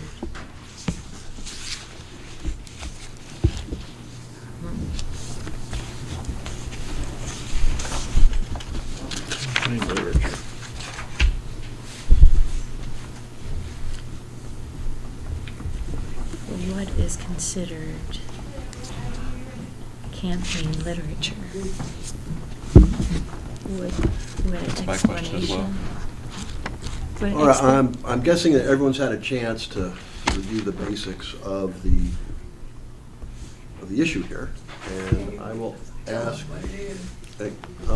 well, as Mr. Black stated earlier in the meeting, there are some members of the community who took issue with the provision of information about the 2 bond issues that appeared on the ballot. There was information provided at polling places. It was information that was created and published by Buncombe County. And before we proceed, I'm hoping that Director Duncan can give us a little background on this and how it ended up at our polling places. So, to my knowledge, this wasn't posted at all early voting locations. I had a report that there was information about the bonds at an early voting location, and I asked that location to remove that material. And then later I got another report. That's when I reached out to Negi, who was overseeing the early voting procedures, and learned that some of the captains requested information on the bonds so that they could let voters know where to find more information. And so this was given to the captains of the one-stop sites for them to be able to know where to send voters to go find information. So that is where it stopped from our office. It does appear that some of the captains, perhaps, did, posted them or, but that was not the instruction from our office. So when the people called the office, the captains called the office, they were told that the captains could tell people where to go to get more information if they had questions about the bond issue?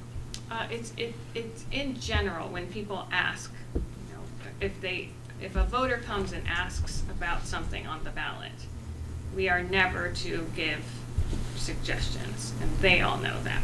So the captains were seeking, where can I tell them to go find that information themselves?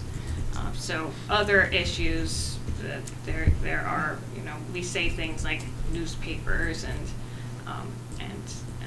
and things like that. We try not to be specific about things, but this bond referendum had an information sheet that was reviewed by the county to be And would this be considered electioneering material? It's a description of what a person can vote yes for or no for. Correct. I don't view it as campaigning material. So I'll read to you from the book. Your devotional reading commences with section 163-166.4. The limitation on activity in the voting place and in a buffer zone around it. The buffer zone, section A. No person or group of persons shall hinder, access, harass others, distribute campaign literature, place political advertising, solicit votes, or otherwise engage in election-related activity in the voting place or in a buffer zone which shall be prescribed by the County Board of Elections around the voting place. That's the 50-foot zone. So this statute significantly doesn't say what to do to people who violate this. Should they be made to chew aluminum foil or what? There's no. It's not like other statutes where it's a misdemeanor. There's or no sanction. Something like that. There's no. It just says nobody shall do this. It seems that distribute campaign literature or place political advertising is operative here. If that's not campaign literature, it is. Somebody tell me what is. No, I would call it This campaign got literature. posted. So what do we do with that is, I think it's noted that this is a complaint that is legitimate and well-placed and well-documented.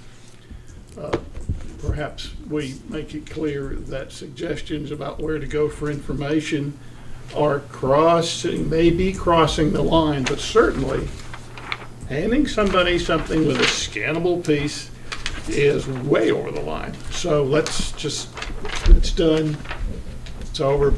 There's no sanctioning here. Right. Okay, there's no sanction for this. It's just a directive to us. Yeah. As to what the law requires. Big lesson to Let's be just- learned. Not again. And as Director Duncan reported, as soon as this was brought to her attention, she directed election officials to remove those information pieces. And there was just not an understanding that the distribution had been so pervasive. Well, Director Duncan said one thing that deserves just a little focus, which is that our captains tell people where to find information. And perhaps that's something that we want to examine, and because that's a pretty slippery slope. It's well-intentioned, and someone sitting here asking you a question, well, how do I find out about this? It's so hard not to answer. I understand that. But it's just not that far from that to this. Mm-hmm. So, it's just something to consider for our election worker training, and that we could carefully explain where the line is. And I'm not sure that the line is very bright, okay? And that's often the case with our election laws. We have to use some common sense and provide some room to maneuver. Yes. So, but there, I don't know that is there any action, Mr. Black, that you would request of this board, or anything in particular that anything remedial that you or the Republican Party would like to see this board do as far as addressing the situation? Well, I'll skip the half-hour presentation that I had because I think you've all grasped the issue. Sure. But we wanted to impact worker training so that this sort of thing was not handed out again. And I think that we've answered the one question we had, which was where did they get the pieces of paper they were handing out? because it was not a simple one piece of paper posted up at Canberra. They were handing copies of that to each voter as they came in. So someone's duplicating, someone's supplying paper and making copies and thinks this is a great idea, but it's not. And so we're wondering sort of how that got started. I just have one question. The affidavits all refer, when they talk about the material being handed out, just to this, right? Or was there something else? We have one other piece of related data, which we believe was being handed out. It does not have the county heading on it, but we can't identify where that piece came from or who prepared it. And so that's why I didn't bring it today, because we can't document it. I wouldn't mind seeing that, because there was a local nonprofit group that was advocating for these bonds. They had signs up throughout the county. I can bring you, it was something that somehow we got our hands on. Someone had plasticized it so that it could be used and not deteriorated. So it was designed for this purpose, and it's not the county handout, it's another piece. But I can definitely give you a copy. I think, if I could, I don't really know if it should stop here. I wouldn't mind a little further follow-up investigation to determine who was handing out, where it was happening, and the source of this information being handed out at the polling place. And I don't know who does that investigation. I don't know if that's our role or what, but it does raise questions for me that I'm not sure I'm satisfied with here today. And I'm wondering, I mean, I agree, this is campaign literature, shouldn't be handed out. Yep. And I'm wondering, as a poll worker, if they would think, okay, this is not any candidate here, so this is what people could vote for or against, and they don't understand it. This is information. I mean, I can understand how it might not have It's different. been thought about. Yeah. Except our rules because we're not say. saying yes or no, but this is campaign literature and should not have been Right, handed out, right, so I agree. Right. Our rules talk about not only candidate races, but question races. Then we And shouldn't- this is, You go online, like, yeah, it's like offering legal Right, advice. You don't right. want to offer it. You just want to say, go online, or. I want you to know that this had been brought to Director Duncan's attention, and I know that she was determined that this was not going to happen again. I appreciate members of the community coming before the board and describing the situation and seeking relief, or finding ways to take advantage of this. And I appreciate it very much. But Director Duncan had already determined never again. Yeah, I do want to make something clear. I'm very protective of my staff, so I want to make sure that I'm not sounding blamey. But this was done without my knowledge, and this, regardless of whether it was decided it was campaign material or not, is the perception of that I don't want in the polling locations. So I want that said, because I want it clear that that is the stance of this office, is to not do that. Thank you. Yeah, I'm grateful that you brought it. Like I said, we're not everywhere, and so I wouldn't have known. And I appreciate learning from this. I thank you for the board's time, and I will supply you a copy of the other piece that we had that might have come from another group. Thank you, Mr. Black. Thanks very much. Thank you. Okay. Now it's ready. Everybody ready for the swing sets and seesaws and recess? Okay. Board is in recess. It is 1:05, and we will reconvene at 2:30. 2:15. Oh, 2:15. Staff thinks they can do it even faster. Wonderful. Thank No, it you. was the same side. They were involved with this. Okay. Thanks. And just so y'all know, I was waiting for committees to conclude before sending you the link to the Voter Integrity Project webpage where they can vote. Gotcha. Because it was brought to my attention, I said, we should not be doing this. And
25 seconds. Calling back to order the meeting of the Buncombe County Board of Elections on this fine canvas day, November 18th, 2022. Hope everybody had a nice opportunity to refresh and recharge. Colleagues, have you had an opportunity to review the materials that that staff has made available to us? Yes. Thank you. Yes. In that case, I will ask staff to proceed. I have a numbers question. I don't see it broken out. Can somebody tell me how many provisionals came in from early voting? And what stuff?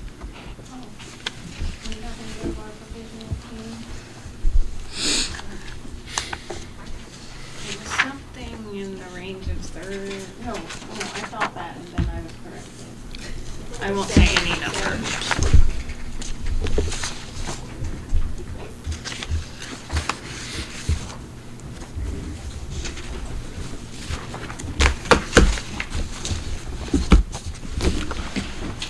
Thanks. Did you get one of those? Thank you, sir. This, I think, is what we were comparing. And where's the big? Is this by precinct? Yes, so this was what we were using to compare last time.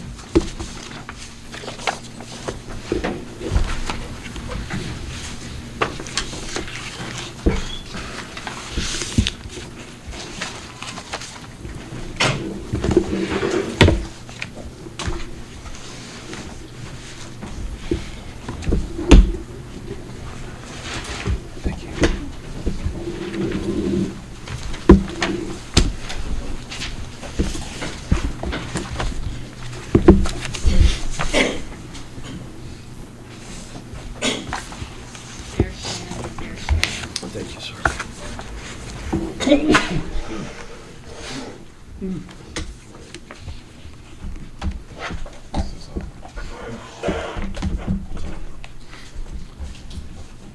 Okay, so what you all have in front of you is the official results of the election summary by contest. It is the one that says report EL 45A. And then the bigger one is the results by precinct. That is the one that's about 188 pages. And then the smaller, I think one 4 pages, is the results by contest on a different form. We are required to have these, even though it's redundant information. And the one with all the lines on it is the block style report. And Is that lastly- this one? Yes, that's a block style report. Okay. This one that has precincts and names spread out is the manual, about 12 pages long, is the manual edit log. So we should have 5? Oh, okay, I didn't get, this is. It's must be- report EL 68. Yes. Yeah, 5 including the big 188 pages. So these are the precinct, when I was remembering comparing precinct numbers, this is the document I was remembering. That I could pull a tape and then compare the races.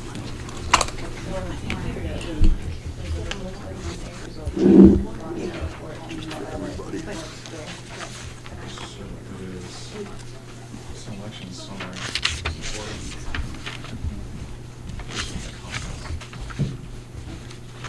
And then this is the election result by contest. Okay.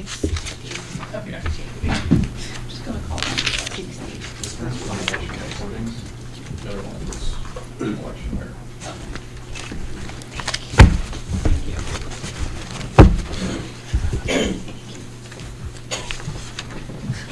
Oh, great.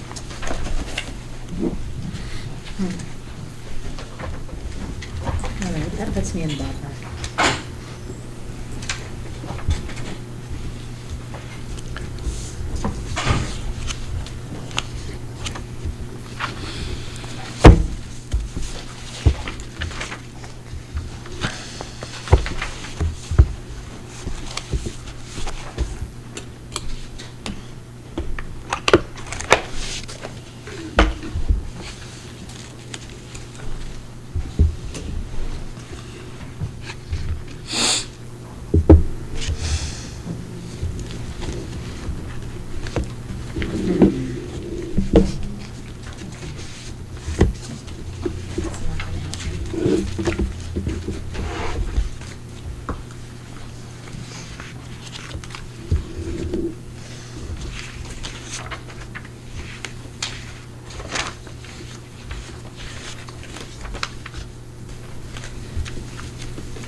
Okay, this is 44-1.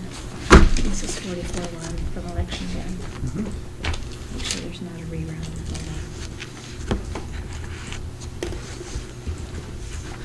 Zeros, zeros. I don't think this was a rerun. So I'm comparing these numbers. So I got 9 votes for Ho.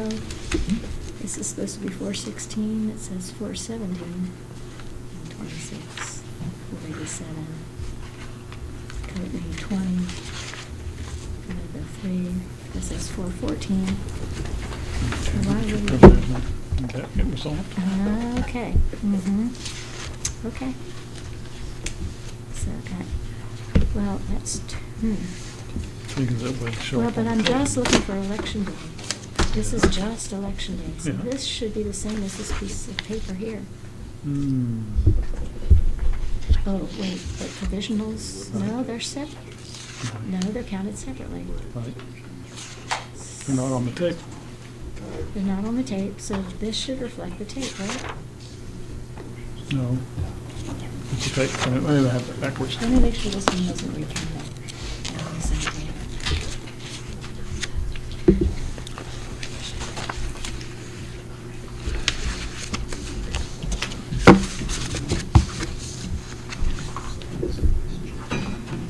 Oh, perfect.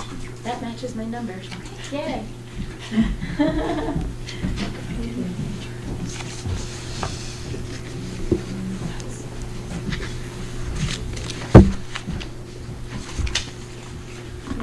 Did you get, ask Bria about this one?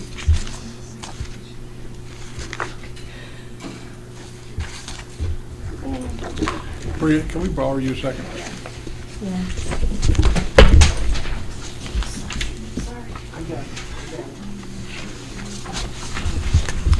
So we just have a Oh, question wait, about. wait, here it is.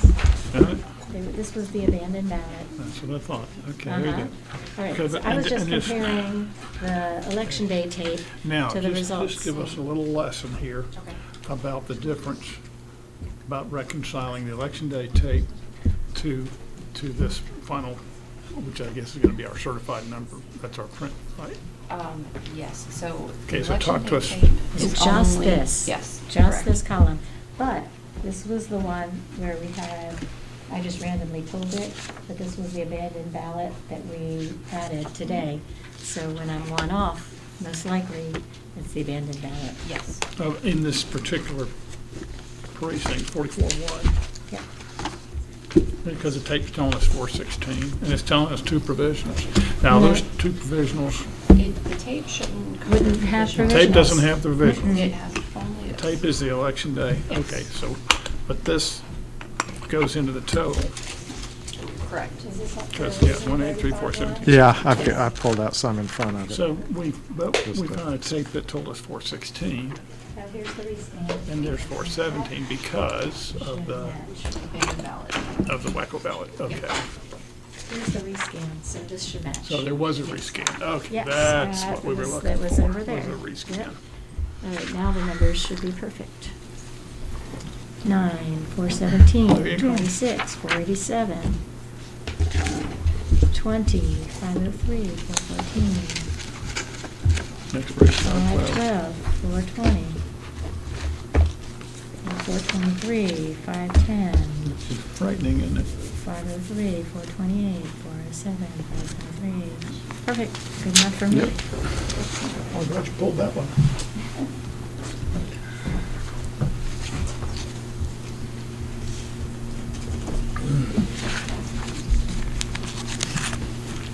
All right, done my due diligence.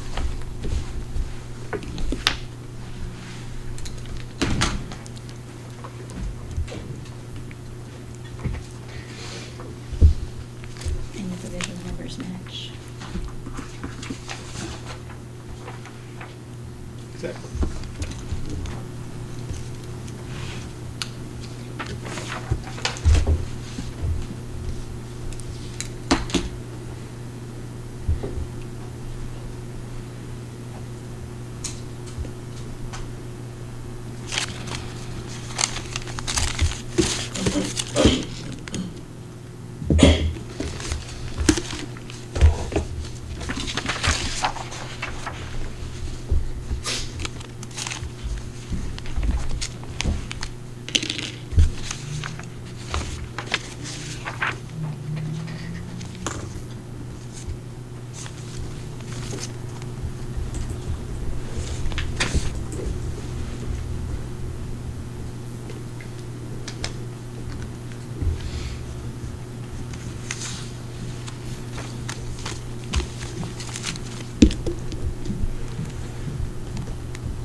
Colleagues, I think we've all had a chance to review the materials provided by staff as well as the reports that were provided. Does anyone have any questions at this point? Hearing none, I would like to proceed and move that we adopt the report titled November 8th, 2022 General Election Results by Contest. All those in favor of the motion, please say aye. Aye. All those opposed, nay. Thank you. That report is approved, 5-0. Next, I move that we approve the report titled November 8th, 2022 General Election Results by Precinct. All those in favor of the motion, please say aye. Aye. All those opposed, nay.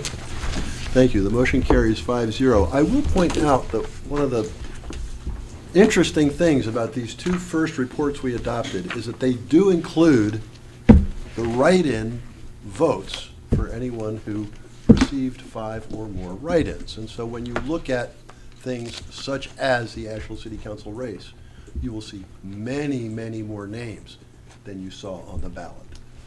But, very interesting report. Sorry for that little editorialization. Next, I move that the board adopt report EL45A, which is the Buncombe County General Election, November 8th, 2022 official results. All those in favor of the motion, please say aye. Aye. All those opposed, nay. Thank you. I will tell everyone in the audience that this report will be available to you at the conclusion of the meeting. You'll love it because it's got the most detail on a countywide basis, including undervotes and undervotes. But you won't see all those write-ins. That's on this other report. Next, I move that the board adopt report EL68, which is Buncombe County General Election, and it is the reporting of the manual edits that staff made pursuant to directions by this board. All those in favor of adopting report EL68, please say aye. Aye. All those opposed, nay. Thank you. The report is adopted 5-0. Finally, I move that we adopt the block-style report, which is the only one left. And it is titled General Election, November 8th, 2022. And then in the upper left-hand corner, it says 11/18/22, 2:03 p.m. All those in favor of the motion, please say aye. Aye. All those opposed, nay. Thank you. The report is adopted 5-0. In adopting these 5 reports, this board has essentially certified the 2022 general election in Buncombe County, North Carolina. And I move that the board formally certify the general election of November 8th, 2022 in Buncombe County, North Carolina. All those in favor of the motion, please say aye. Aye. All those opposed, nay. Thank you. The motion is approved 5-0, and this election is concluded. Thank you.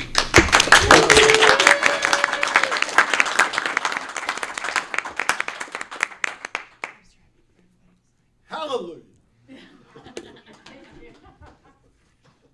So how do you do the candidate certifications, the individual candidate certification? Is that like a letter that you sign, or how does that look? Oh. Saying that you won the, Oh, it's a little doodle, oh, cool. They are certificates. Oh, gosh, suitable for framing. Yeah, and here's the thing that I'm really, I've been wondering, and I'm sure they're at the bottom of the pot. What is a certification of a ballot question? I know you do them. Do you really do that? The law says you do, but I just don't know what it looks like. Do you sign those, Jake, or who are they signed by? Yeah, the board chair signs these.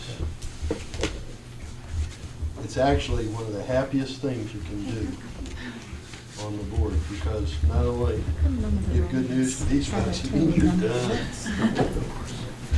I don't see anything in here about ballot questions. Did you do what you're gonna get to Let ballot me questions? check with Victoria. Well, then they wouldn't even make it onto here.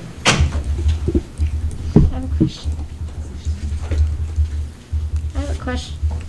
I know we just passed it. On this report here, with all the write-ins? Nope, currently, meeting adjourned. Nice. Sorry. Nope.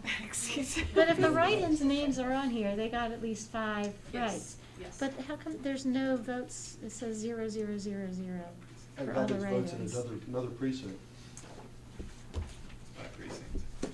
You're looking at the precinct. You gotta go. Oh, You okay. gotta go to the general. by precinct. Okay, You all gotta right, go okay, to the good, big thank you, report, thank the you. big fat, Okay. So the where, other big fat report, wait, so, wait, the where, DFR. where is it? No, go to, This is that's the total. precinct, that's a precinct. Precinct. First name. Look for the other one, here, I got one. So it should be under B for ballot Okay. question. Where'd Give me it the go? other It's one. not Where's as the other fat, one? it's the less fat. This one? Yes. You should be able to find it. All right, so I need write-in. Votes, yay, okay, thank you. Got it. All right. well, Did you find that thing? Nope. Certification? Nope, I Because think you got me that curious. 2 too. certifications need to be generated for the ballot question.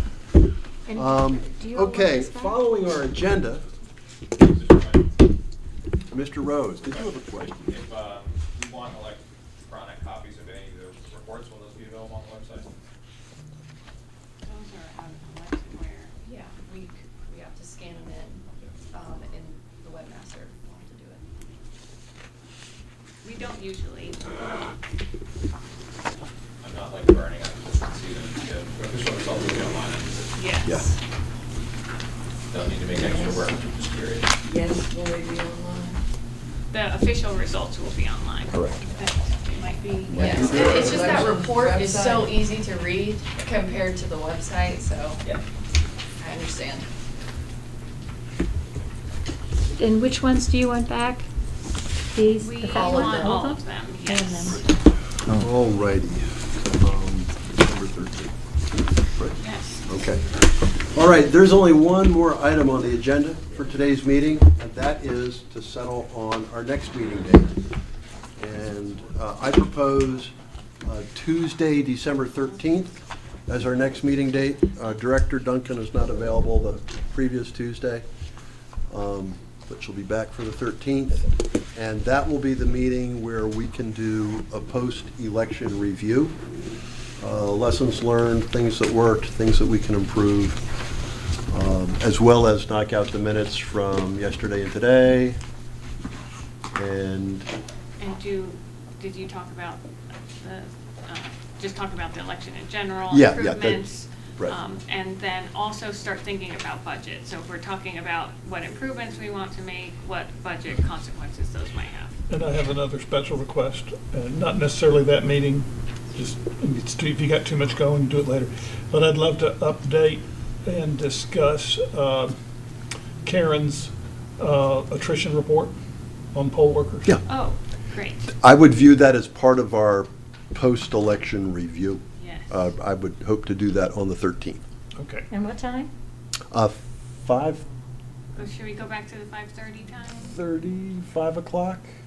I like 3:30 personally. Okay, here's the thing. Uh, If I can take, we don't have to process anything at that meeting, okay? So it's not as if we've got some deadline we've got to meet. So I think whatever is convenient for the board and staff is something that we could shoot for. What Oh, works that's for true. staff? So, yeah, so that's true. That meeting, the reason why we picked 5:30 is trying to be available to the public. During the day. Yeah, Right. Okay. but it's up to you. I agree that meeting, that agenda on that meeting is a lot of,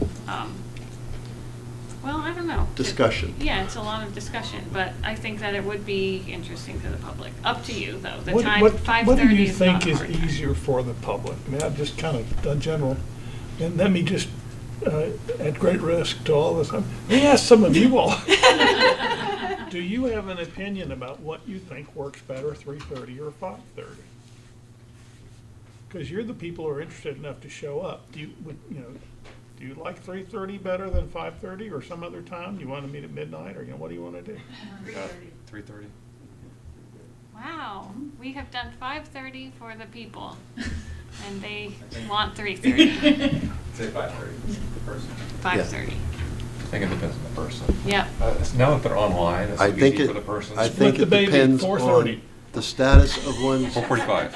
I think it depends on the status of one's career and family. Yes. And that's what drives this stuff.